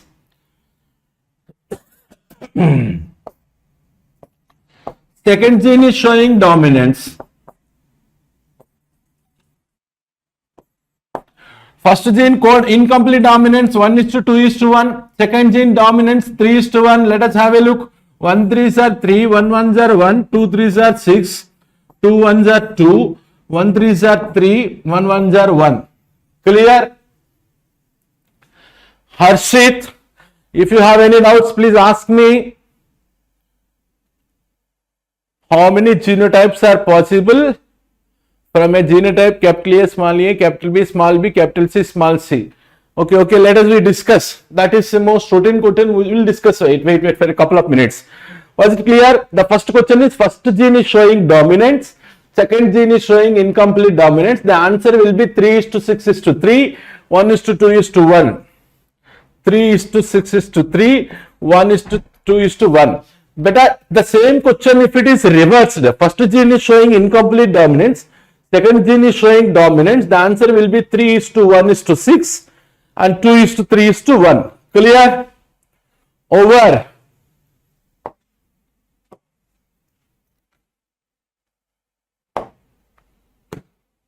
Then let us we go for next question. An organism with 4 heterozygous genes will produce how many types of gametes? A, and number of possible phenotypes B. So quite natural. So formula for the number of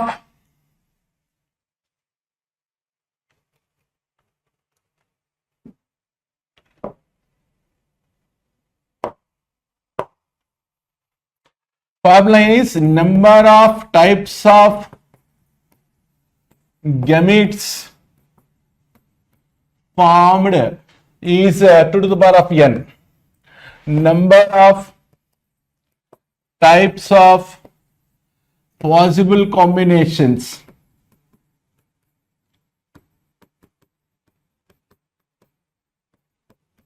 is 4 to the power of n. Number of types of possible combinations is 4 to the power of n. Was it clear? Now the question asked is, organism with 4 heterozygous genes. So this n is equal to number of heterozygous genes. Number of heterozygous genes. Clear? And put the ratio 2 to the power of how many here? 4 here. 2 to the power of 4 is equal to 2 into 2 into 2 into 2. 2 2s are 4, 4 2s are 8, 8 2s are 16. 16. Number of types of gametes formed is 16, and number of possible combinations and 2 to the power of 4 to the power of 2. 4 into 4 into 4 into 4. 16, 64 and 64 into 256 will be the correct answer. So fourth option will be the correct option. Was it clear? Was it clear? Shall I go for the next slide? Are you getting me or not? Number of types of possible combination formula is 4 to the power of n. Heterozygous genes, how many heterozygous genes? 4. 4 to the power of 4. Number of types of gametes formed, n. 2 to the power of n is equal to 2 to the power of 4. 2 4s are 16. Clear?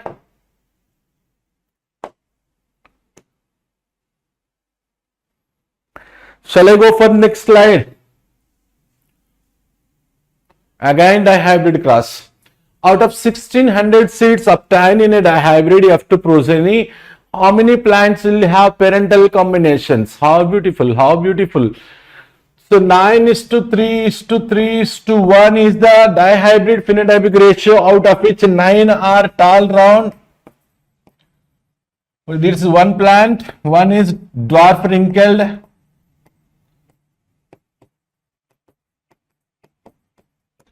I call these 6 plants as non-parental combinations. Don't call it as recombinations, because the recombinants will be produced by linked genes through crossing over. These are non-parental combinations.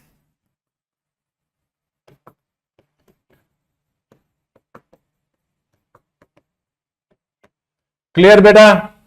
Done. So let's see. Out of 1600 seeds, how many will have parental combinations? What is the total of parental combination? 9 plus 1 is 10. Total plants is 16.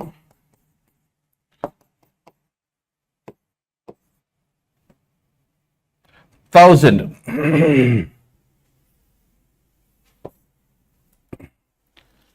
Are you getting me? Are you getting me? So tall plants and round plants. Tall plants are parental combinations, and round plants are also parental.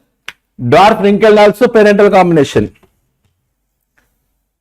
He is asking about how many plants will have parental combinations. What is the total of parental combination? 9 plus 1 is 10. Out of 1600, 10 by 16 will be parental combinations. Answer will be 1000. What probability of capital T, small t, capital R will be there in F2 obtained from homozygous parents with genotype capital T? Abbo. Beautiful. Have you noted down? Shall I erase it and done? What is the probability of capital T, small t, capital R in the F2 obtained from homozygous parents with genotype? So this is parent 1, capital T, capital R into small t, small r. Then F1 obtained will be capital T, capital R, small r. In this this genotype, single homo, single hetero. Beta, you should have to know one secret where you will solve all problems from the single small box. Capital T, small t, capital T, small t. What is the possibility of this is 1 by 4. Possibility of this is 1 by 4. Possibility of this is 2 by 4. Done. So proportion of getting capital T in the F2 progeny will be 1 by 4. Small t will be 1 by 4 and capital T small t will be 2 by 4. Clear? You know this secret very well. Then I am asking about this one. This is capital T small t. What is the proportion of capital T small t? 2 by 4. What is the proportion of capital R? If you take the monohybrid of R, that is 1 by 4. 2 by 4 into 1 by 4 will be 2 by 16. So 2 by 16 is the correct answer.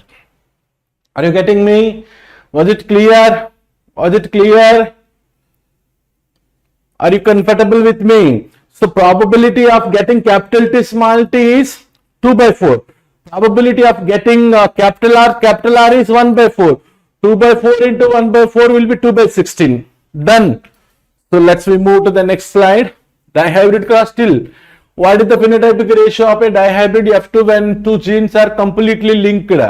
Very beautiful question. Two genes are completely linked. He is talking about like this: capital T, capital R, small t, small r. Capital T, capital R, small t, small r. Have a look again.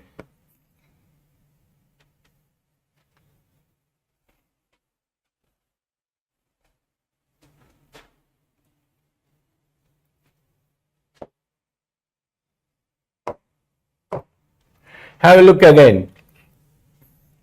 Capital T, capital R, two genes are situated on the same chromosome, small t, small r. Then tell me what is the chances of getting one type of particular gamete is, this is capital T, capital R gamete. This is a small t, small r gamete. Clear? So only two gametes will be obtained. So what will be the phenotypic rate? Dihybrid test, dihybrid F2. So this plant, that is why earlier I have drawn two chromosomes, capital T, capital R. Here also only two gametes are produced, capital T, capital R, small t, small r. Is a P1 parent, parent 1, this is parent 2. Here also two gametes are produced, capital T, capital R, small t, small r. This is female parent, this is male parent. Clear? These are eggs, these are pollen grains. And have a look here. Have a look here.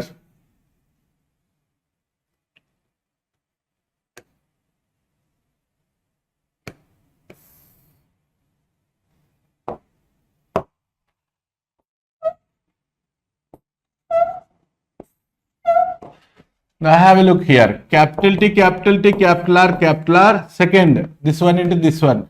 Capital T, capital R, capital T, small t. Capital T, small t into capital R, small r. Third one, this and this. Capital T, small t, capital R, small r.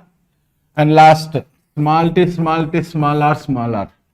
Better, can you observe that this is tall round? Tall round. This is tall round. This is tall round. This is dwarf wrinkled.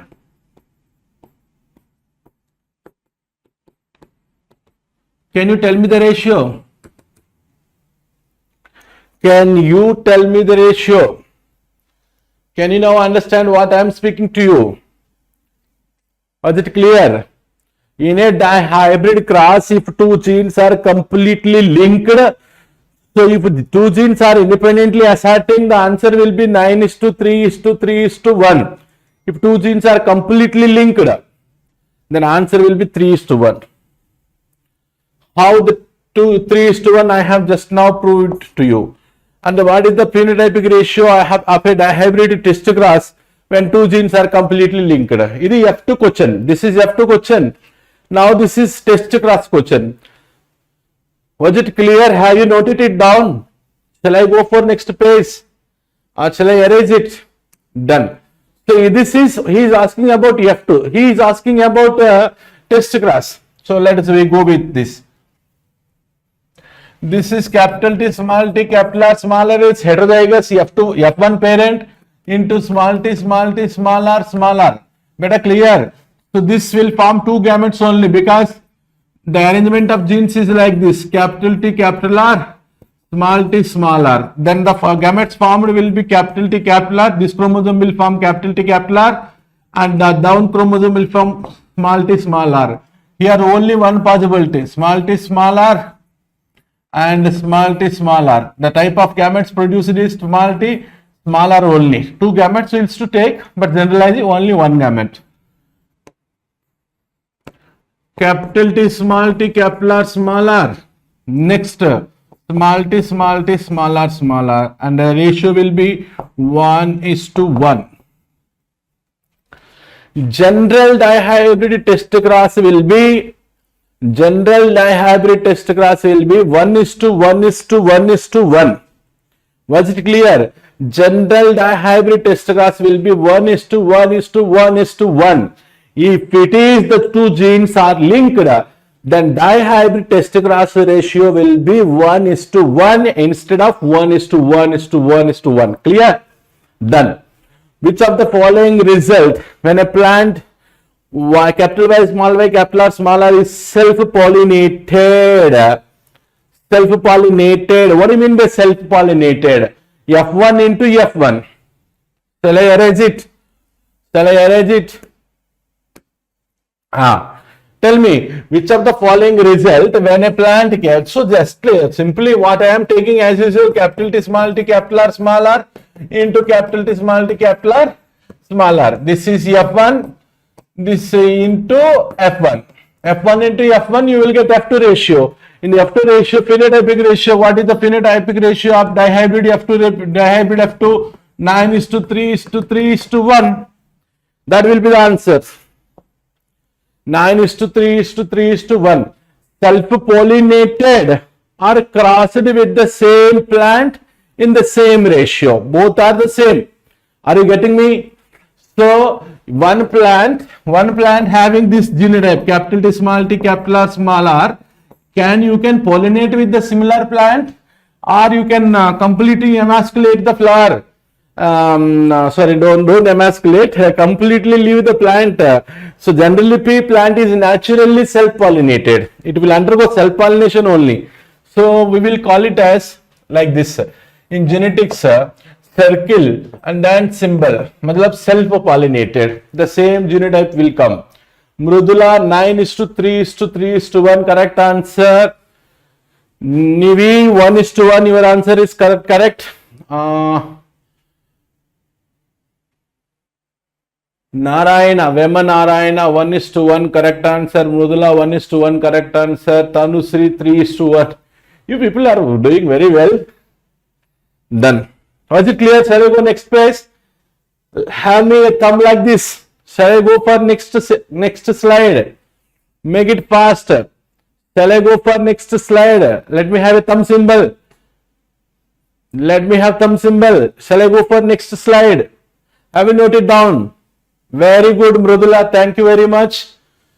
I am going for next slide. Incomplete dominance.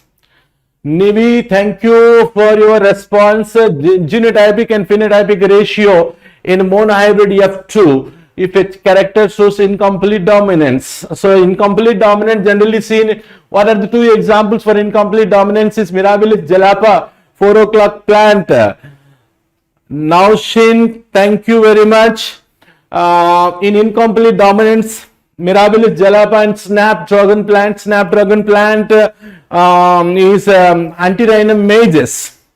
In this, phenotypic and genotypic ratios are same in the monohybrid F2, that is 1:2, 2:1. So if you cause capital R small r pink plant into capital R small r pink plant, then the plants obtained will be capital R, small r, capital R, small r, small r, small r. Then R, it is red, capital R, small r, it is pink, and small r, this is white.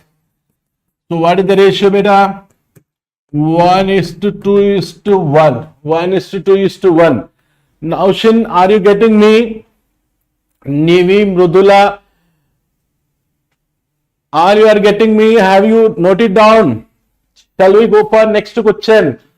So, in a genotypic and phenotypic ratio, genotypic ratio 1:2:1, phenotypic ratio is also 1:2:1. Clear? The answer will be C. Answer will be C. And percentage of the recessive alleles in the F2 generation of Mirabilis jalapa which shows incomplete dominance for its flower color will be. How beautiful the question is. How beautiful the question is. Naushin, option C. Correct answer. Your answer is correct. That is 1:2:1. Percentage of recessive allele in F2 generation. You have to understand this question is very dangerous. Can anyone answer this question? Mirabilis jalapa which shows incomplete dominance for flower color. Can anyone give that answer? Nivi, Mrudula, Narayana, Naushin. Can anyone give this answer? Answer B, 75% wrong answer. So, dekhiye, it is very important. Let me explain. So, have this LL number. He is asking about recessive character, he is not asking about recessive character. He is asking about percentage of recessive allele. Recessive allele. See, 1, 2, 3, 4. How many recessive alleles?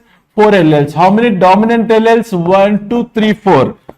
So recessive alleles 50% and dominant alleles 50%. The answer will be D. Whether it is showing incomplete dominance or codominance or dominance. The thing is percentage of the recessive allele. What is very particular, percentage of the recessive allele means you have to calculate 1, 2, 3, 4 recessive alleles, 1, 2, 3, 4, 4 dominant alleles. So 50% recessive alleles, 50%. That is nothing but that the Hardy-Weinberg law, what Hardy-Weinberg law says is P plus Q is equal to 1. What is P plus Q is equal to 1? And a particular conditions, always capital T plus small t is equal to 1. Capital T small t is equal to 1. Clear? Shall I go for next page? Have you noted down? Please give me thumb line. Was it over? Shall I go for next page?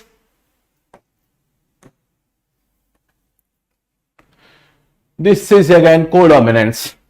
F1 hybrid is intermediate between two parents. The phenomena is intermediate between two parents. It's very good question. F1 parent capital A blood group versus capital B blood group. And the F1 obtained is capital A, capital B. AB blood group. AB blood group. So then AB blood group, in AB blood group, the person will have antigens of A as well as antigens of B. So if they are resembling both the parents, the F1 hybrid is intermediate between two parents. Phenomena is called as codominance. Codominance is due to, so here the allele A is expressing, it is not dominant over B. Here B is also expressing, it is not dominant over A. Both genes are expression, both alleles are expression. So that is due to codominance. In the ABO blood groups are determined by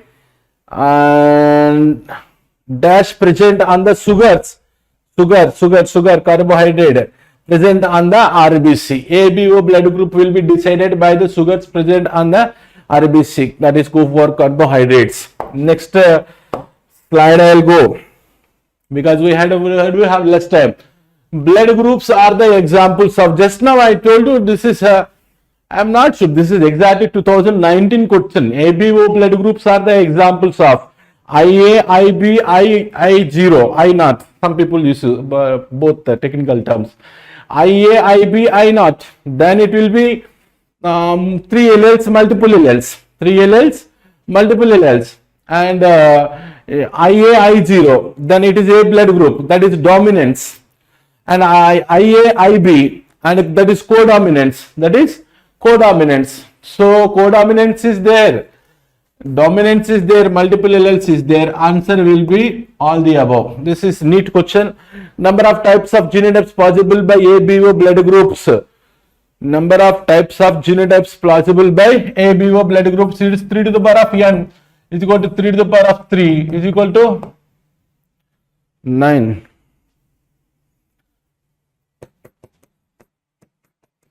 This is one A blood group.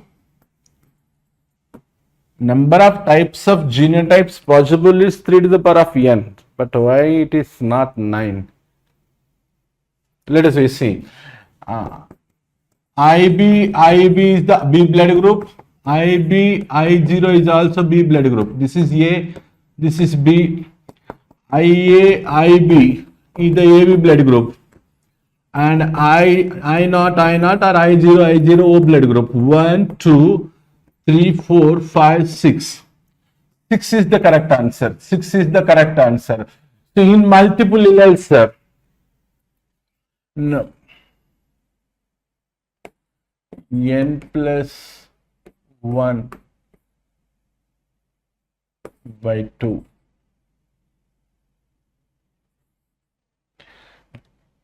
Three. So let us don't go for formula. You can directly calculate 1, 2, 3, 4, 5, 6. types of genotypes, and phenotypes will be A blood group, B blood group, AB blood group, O blood group, four phenotypes. Blood groups of the father is A, blood group of mother is B, then possible blood group of the children are. Good question. Blood group of the father is A. So you have two options here. This is IA. Father may be IA, I0. So mother is IB. Mother blood group may be IB, I0.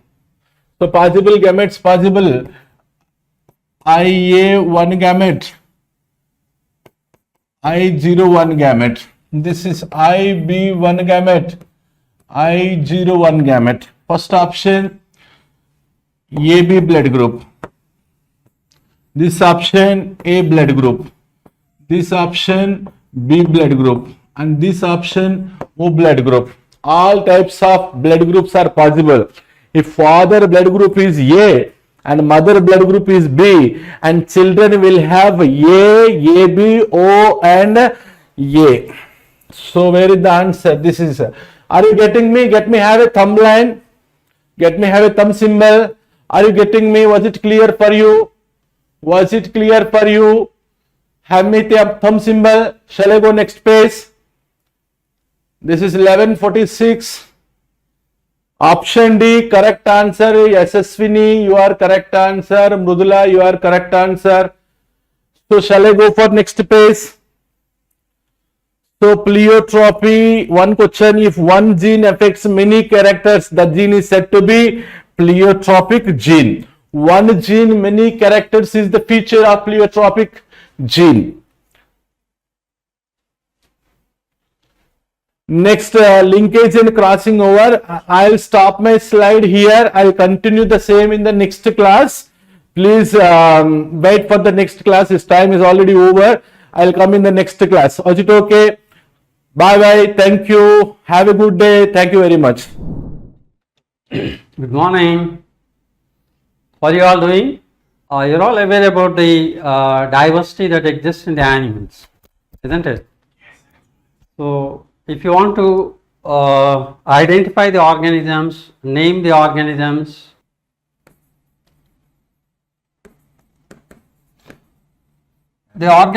they need to be classified, isn't it?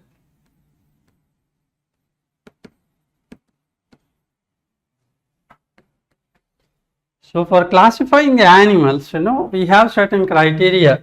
That is, we take levels of organization,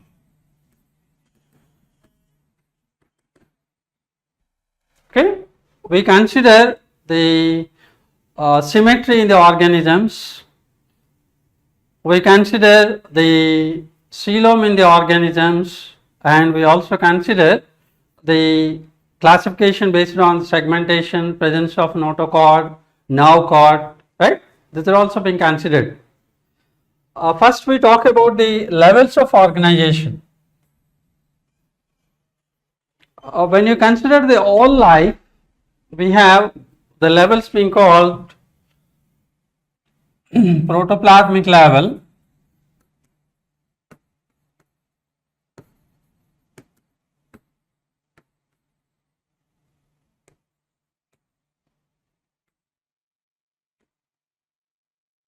this is the organization where division of labor this exists among cell organelles.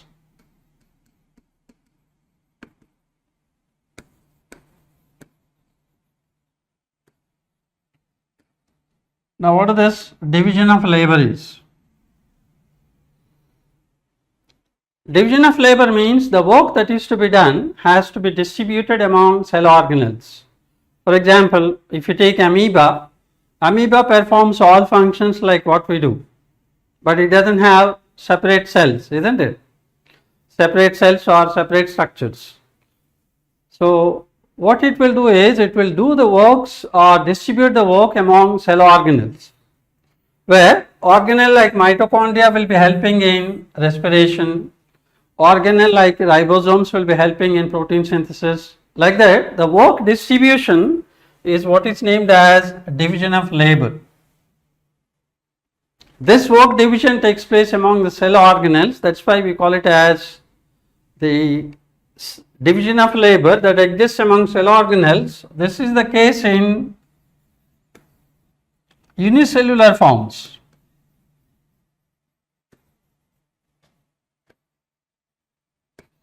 Unicellular forms like, for example, the kingdom Protista. In kingdom Protista, as you know, they are unicellular and eukaryotic. There you can have cellular level, the protoplasmic level, right? But as you know, all animals are multicellular. So you don't find this level in Animalia. This is the level that you can see in case of the unicellular forms like protistans, but it won't come under Animalia, right? When you take up the levels in case of animals, animals will have the level called as cellular level.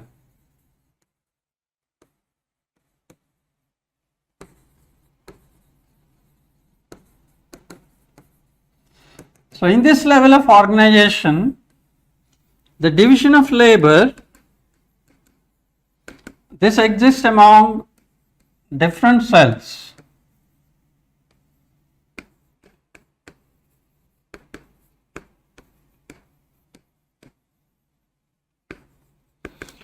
Each cell will perform different functions. For example, as you know, sponges are multicellular. They are referred to as cellular aggregates, right? Each cell will be performing a different function, like they have cells called porocytes which will have ostia that will allow the water to come into the cell, organism. We have cells being called as the collar cells or the guanocytes, right? They have cells called collar cells. This is the collar cell or guanocyte.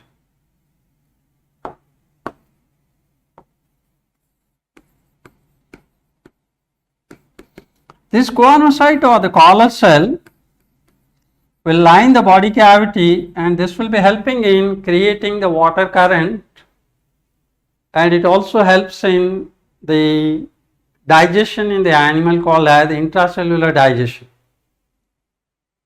right? Like that, each cell will be performing the different functions where the division of work or the division of the various activities is performed by different cells. That's why it remains at the level called cellular level, like in case of sponges. This level you can find in case of sponges.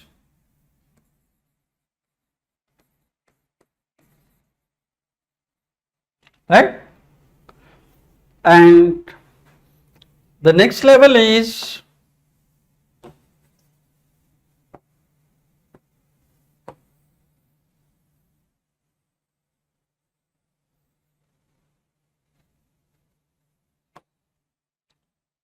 the next level of organization is the level being called as, what is the next level? Next level of organization is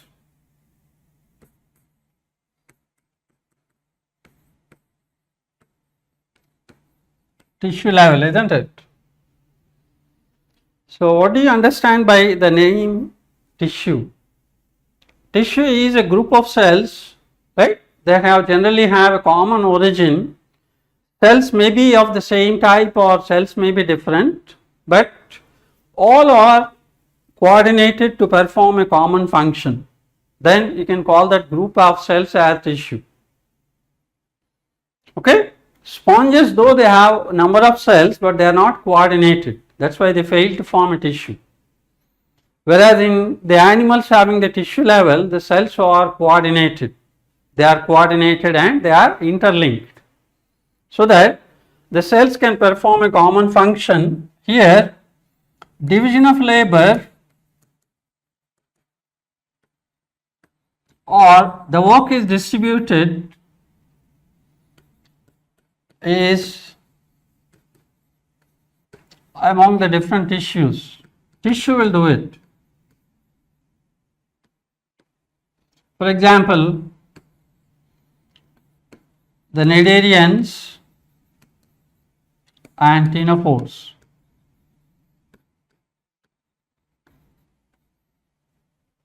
These two phylums earlier they were placed in a kingdom. What is the kingdom?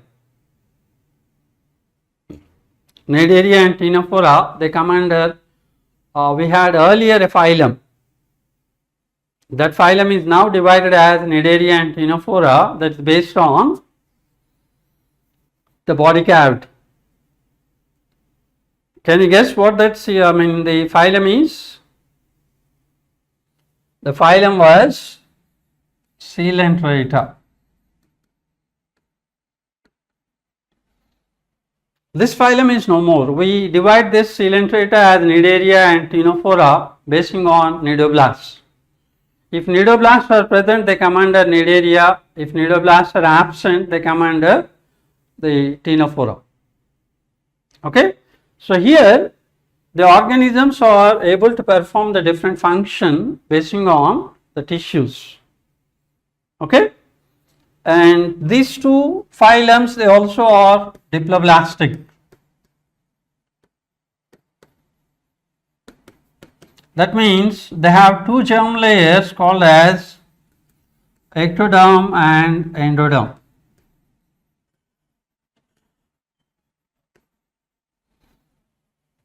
Cnidarians and ctenophores, they have two body layers being called ectoderm and endoderm, diploblastic phylum. So these diploblastic phylums, they are having a level called as the tissue level, right? And right, good. We have the levels being called as, yeah, I find a lot of you are coming out with the answers like Coelenterata, right? So the phylum Coelenterata, this was named basing on the body cavity.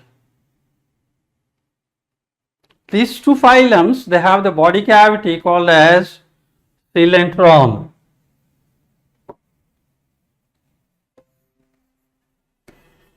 They have the body cavity being named as coelentron, or what is the other name?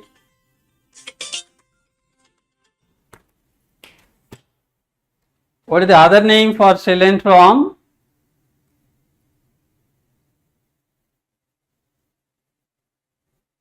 Coelentron is also called as GVC, no? GVC stands for gastrovascular cavity.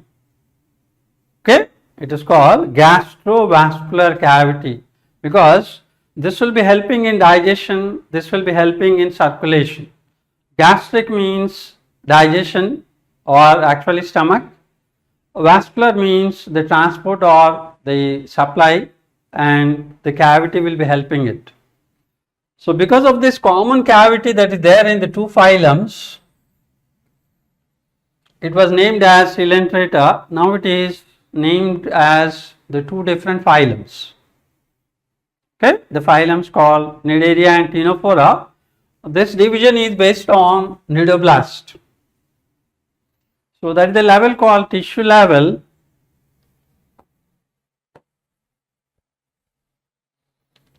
Next level is the organ level.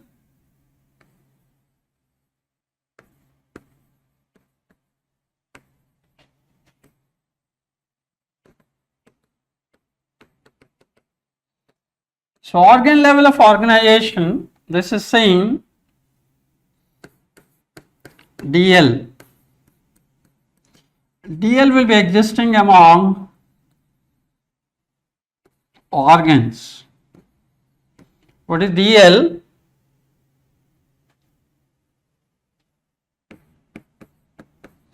I'll just for writing I have abbreviated, right? I have abbreviated writing, that is the division of labor I have abbreviated as DL. This is not a standard abbreviation. Don't take it as standard abbreviation. Right? DL means division of labor. Division of labor will be existing among the organs. So this is seen in case of platyhelminthes.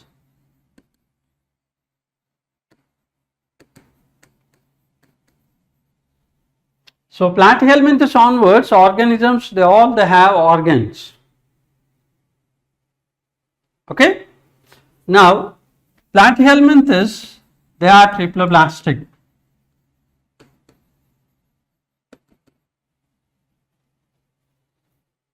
So if I say that all triploblastic animals, they have organs being present in their bodies, is it true?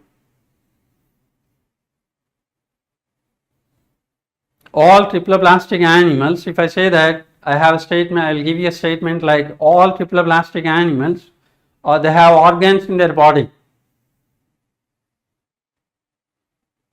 Right? It's true, isn't it? Right, good. And the next level is organ system level.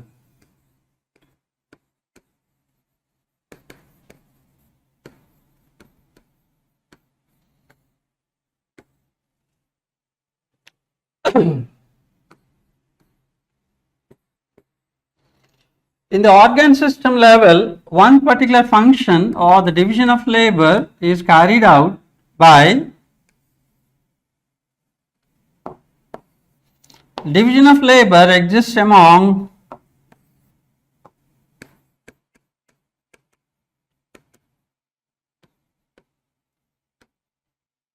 different organs.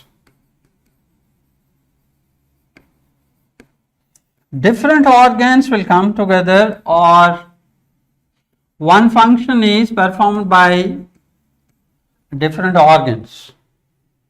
For example, if you say digestion, right? So digestion will be involving your mouth, your buccal cavity, pharynx, then the long esophagus, stomach. Various organs are involved to form one system called digestion. Right? So that is the level called as the organ system level. For this level, examples we have a controversy, because in our NCERT book itself we have controversy related to organ system. At certain point they say that platyhelminthes has both organ and organ system, right? In some of the part, that is in Animalia, it discusses organ system is present in Helminthes, and in some other part it discusses organ system is there from Annelida onwards, right? So to avoid all that, generally they don't go for this controversial, right? Generally they don't go for controversial. So we generally consider organ system means we take from Helminthes onwards.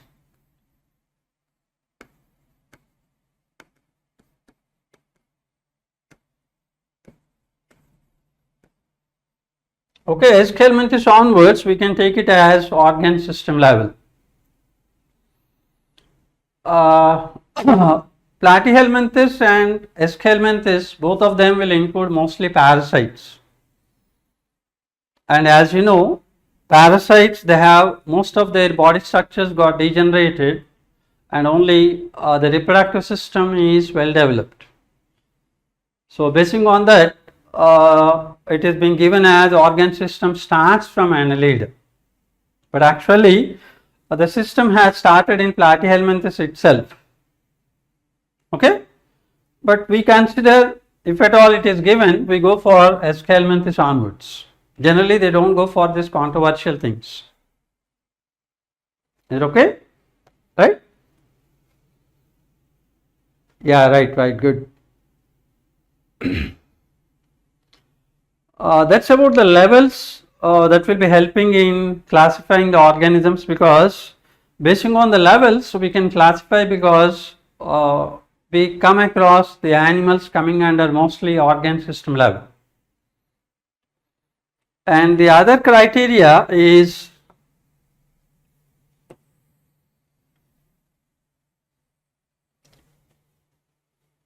So I have given 5 levels of organization called protoplasmic level, cellular level, tissue level, organ system. Now in Animalia, kingdom Animalia, how many levels are present?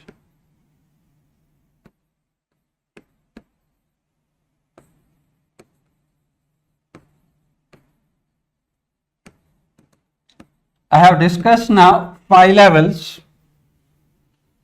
okay, 5 levels right from the protoplasmic level. How many are there in Animalia?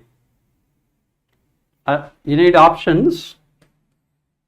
First option say 3, second option say 4, third option say 5 levels, fourth option say for example say 6 levels.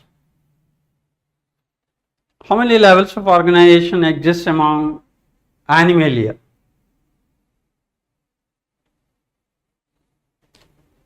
Animalia includes 4 levels, isn't it? Okay, out of the 5, the first level what I said called protoplasmic level, that is not there in animals. Okay, animals are multicellular, all animals are multicellular.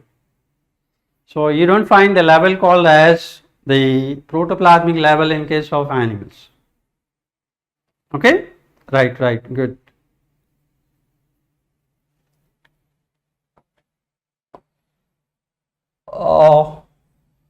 We consider also the symmetry in the animals for classifying.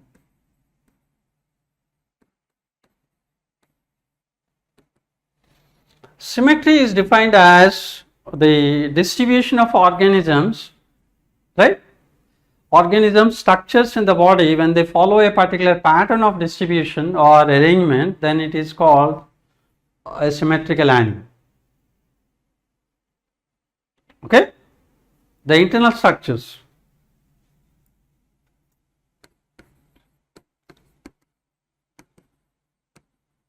The internal structures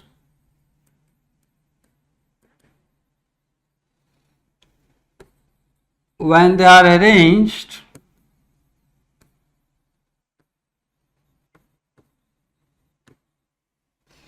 on any geometrical pattern,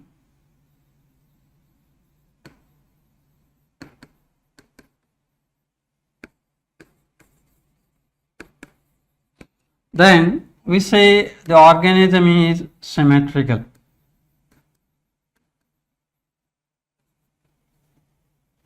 Because we are able to cut the animal into equal parts on this particular geometrical pattern,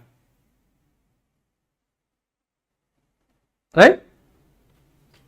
We will be able to cut this animal into equal parts based on that particular pattern of distribution. Okay, so that's why the organisms are said to be symmetrical. When there is no pattern followed, when there is no pattern of distribution,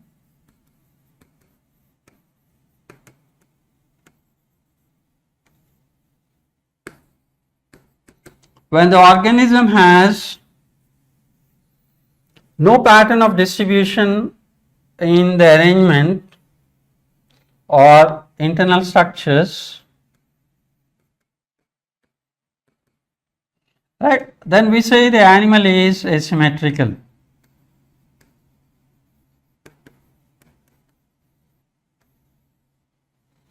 Right?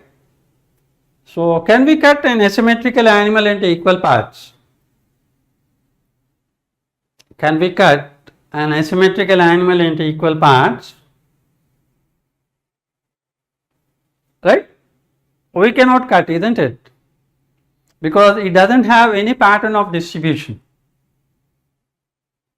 At the internal structure, they are not distributed on any particular pattern, that's why we don't get equal parts.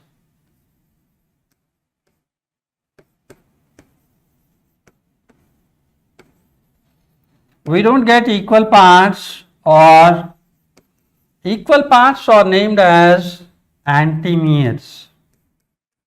You should remember this word. Equal parts in the organisms are named as antimeres. So you don't get antimeres in asymmetrical animal. You get equal parts only in symmetrical animals.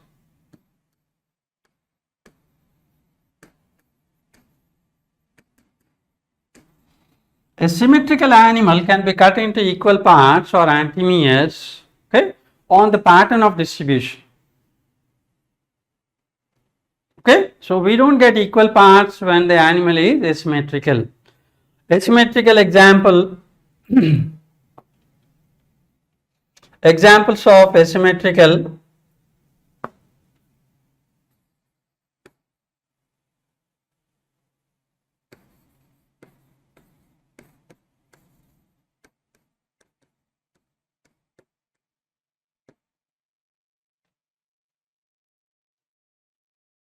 Right, most of the sponges are asymmetrical. If I give a statement like all sponges are asymmetrical, is it true or false? I'll give a statement, all sponges are asymmetrical, is it true or false?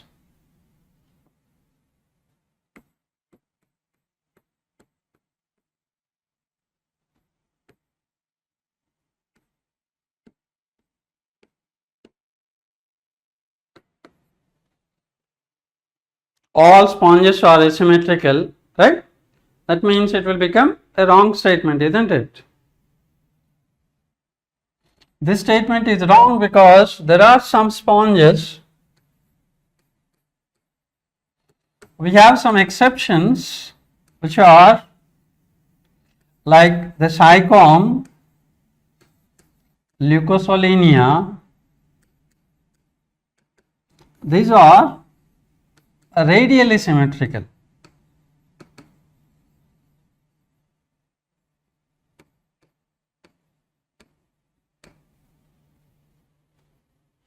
Okay, all sponges are asymmetrical means wrong.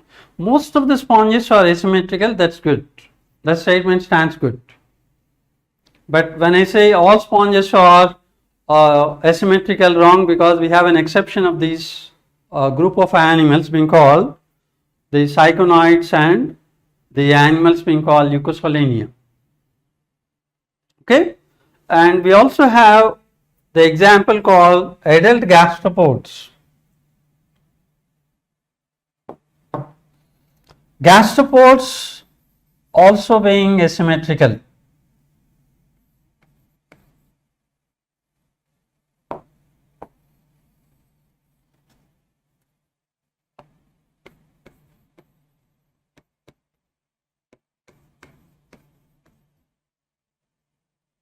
We have a class in mollusca being called as gastropoda. For example, you have a diagram in the book called snail, apple snail, pila. Right? So the pila is asymmetrical because when the larva is developing into adult, it will undergo a process called torsion or twisting.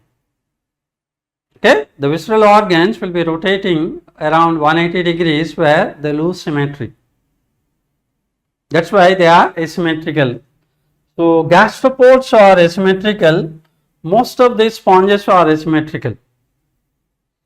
If they give you like larva of gastropods are asymmetrical means wrong. Larva is bilaterally symmetrical.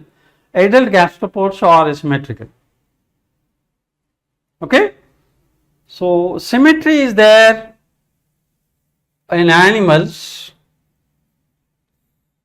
in the two different forms. One is being called radial symmetry, the other one is bilateral.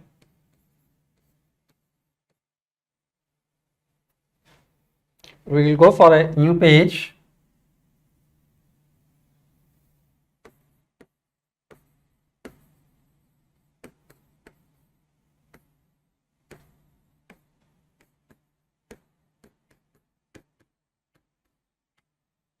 We have a symmetry in animals named as radial symmetry and the other one called bilateral symmetry.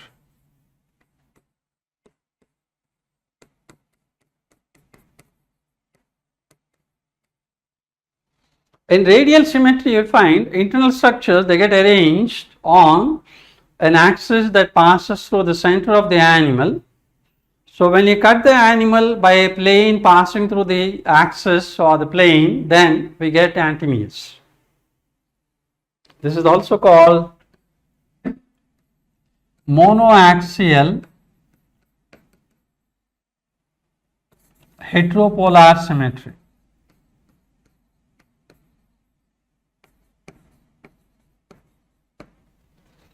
They have one axis, that's why it is called monoaxial.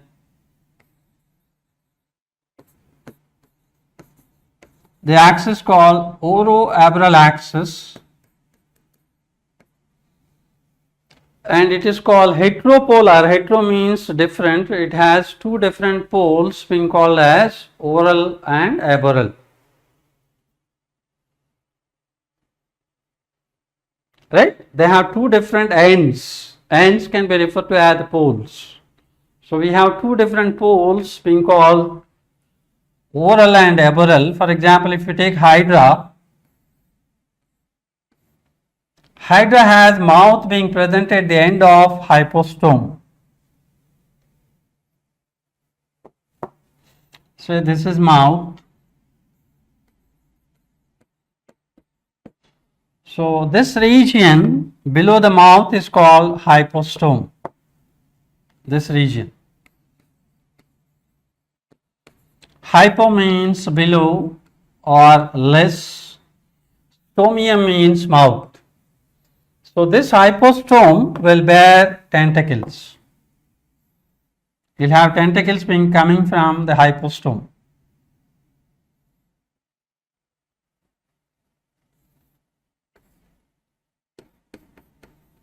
So at the end having mouth is called as oral end.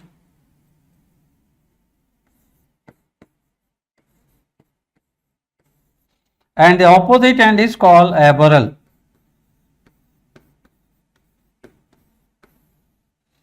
Joining the middle of the oral to the aboral, you will have axis. This is the axis.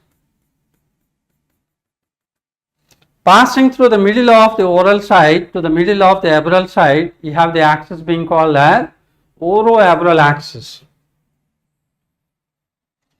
So on this axis, you will find internal structures are present on all the radius.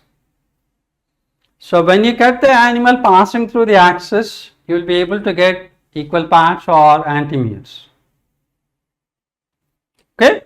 When you cut the animal, for example, if you take a cross section, say this is the axis. So when you cut the animal like this, you will get antimeres. When you cut the animal on this plane, you will get antimeres. When you cut the animal on this plane, you will get antimeres. When you cut the animals on this plane also, you will get antimeres. Like the planes labeled as say A, B, C, D, you will get antimeres, right? So tell me whether I will be getting antimeres when I cut the animal like this. This is the plane I label as E. When I cut the animal on the plane called E plane, can I get antimeres? Right? We don't get antimeres on this plane because this is not passing through the center. This is not passing through the center, or this is not passing through the animal central axis, oroabral axis. So we will be able to cut the animal into equal parts on a plane passing through the axis. So this is the diagram of Hydra. Now tell me, on how many planes can I cut Hydra into equal parts? You can cut on n number of planes, isn't it? Okay, you will be able to cut on n number of planes. Any plane passing through the center can give you equal parts.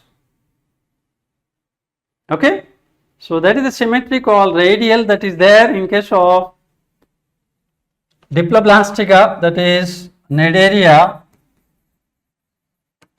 and Ctenophora. Do you have any other phylum coming under radial symmetry? Do you find any other phylum coming under radial symmetry? We have one more phylum, the phylum called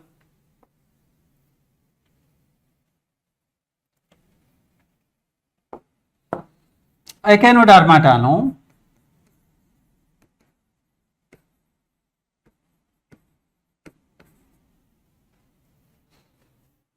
Echinoderms, adults are radially symmetrical, larva is bilaterally symmetrical. Okay, larva is bilaterally symmetrical, but the adult is radial or pentaradially symmetrical. Okay, so if you give a statement like all diploblastic animals are radially symmetrical, answer this. I'll give a statement like all diploblastic animals are radially symmetrical, either true or false.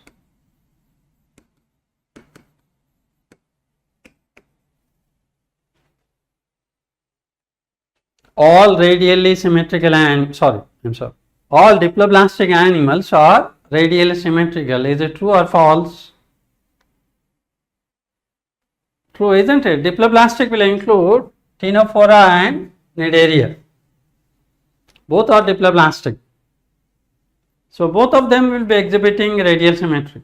That's about the radial symmetry, where the animals will be having two different ends or two different poles.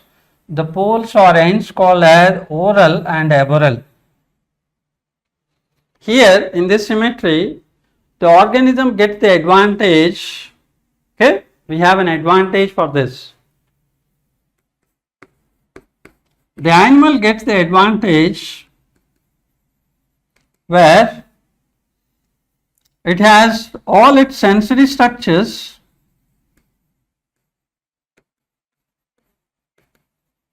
present all around,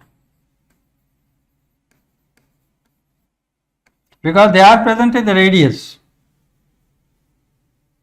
Okay, for example, say this is Hydra. Hydra has sensory tentacles being present all around. So it is able to sense the organism coming from either the right side or from the left side or from maybe towards the anterior or the posterior, but the animal doesn't have anterior posterior. So it can respond to the stimuli coming from all sides. Okay, that is the advantage where sensory structure they exist among all, they present in all directions, so they can respond to the stimuli, or they may be able to get the food material or the prey coming from all sides, it will be able to take it. So this symmetry is seen in case of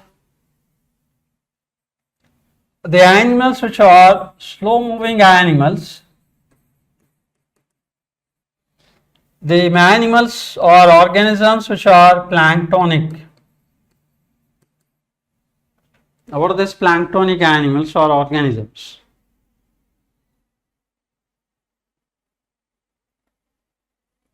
Planktonic means the organisms which are weak locomotive structures and they get drifted by water current.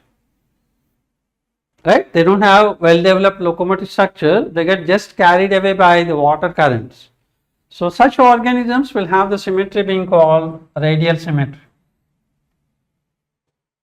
And in this symmetry you don't find the anterior side, posterior side, dorsal or ventral, they are absent. Okay. So all diploblastic animals are radially symmetrical goes true. Right, this is true statement because you will have the two phylums called Cnidaria and Ctenophora or Coelenterata will come under it. Okay. Shall we go for a new page where we learn about bilateral symmetry.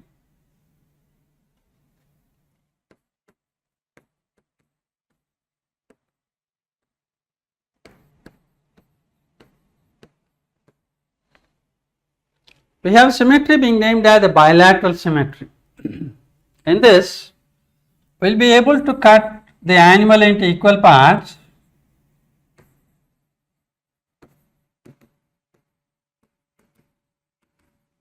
only on one plane. What is the other name for equal parts? Equal parts are named as antimeres.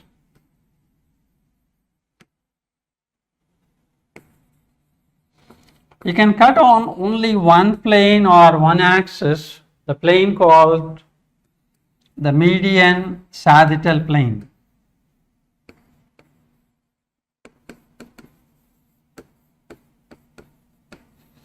This plane passes from anterior to posterior, right, from mid dorsal to mid ventral.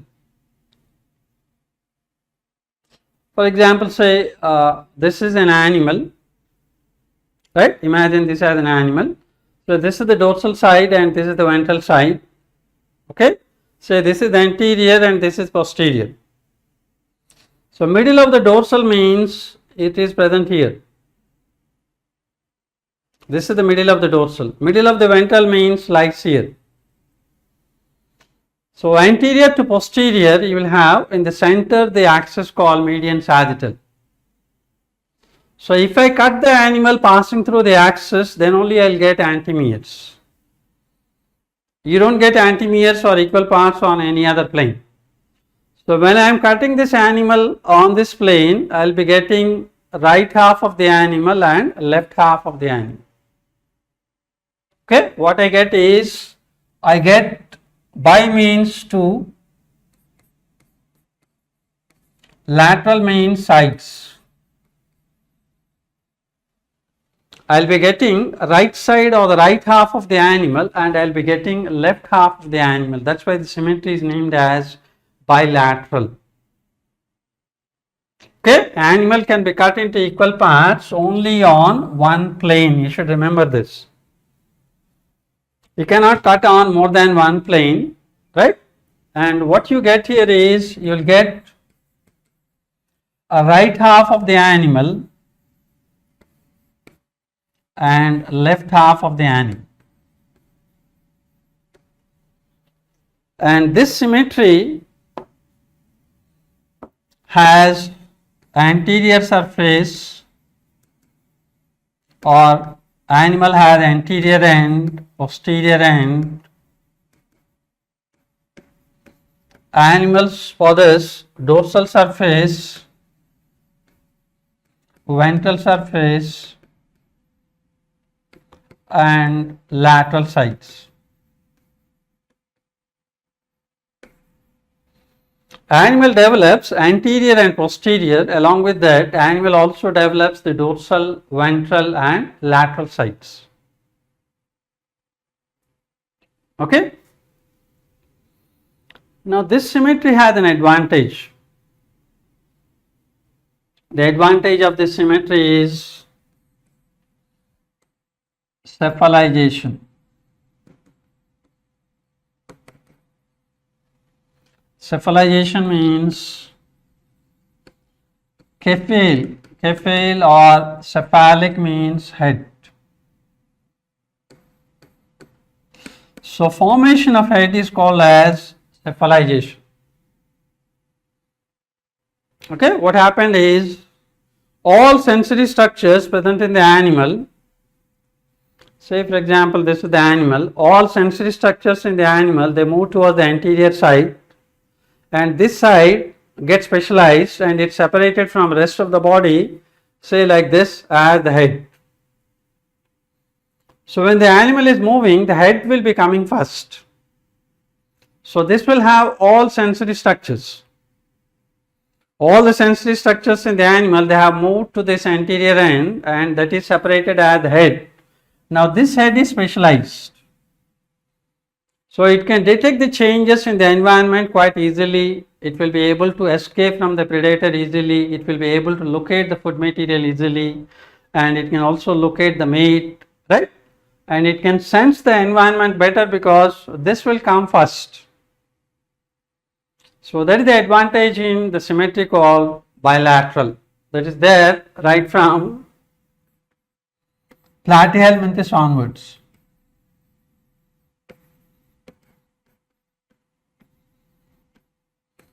From the phylum platyhelminthes onwards, you will find the symmetry called bilateral. Right?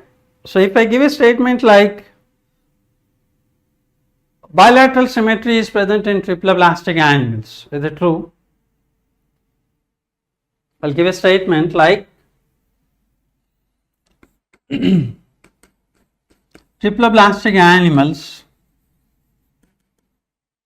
are bilaterally symmetrical, is it true?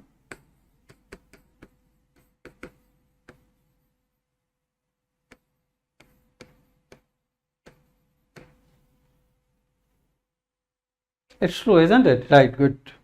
Okay, because they all will be starting from platyhelminthes. Okay, so platyhelminthes onwards, you will have the symmetry called bilateral. Okay, the time is getting up, isn't it? So we need to wind up. Right, thank you for viewing and try to get the things detailed. We'll have a detailed discussion in our regular program, okay, where we'll be dealing with all the things in detail, so that you can gain confidence in answering the questions, right? Okay, so myself is being KSR, I will be handling zoology here. Okay, thank you, have a nice day.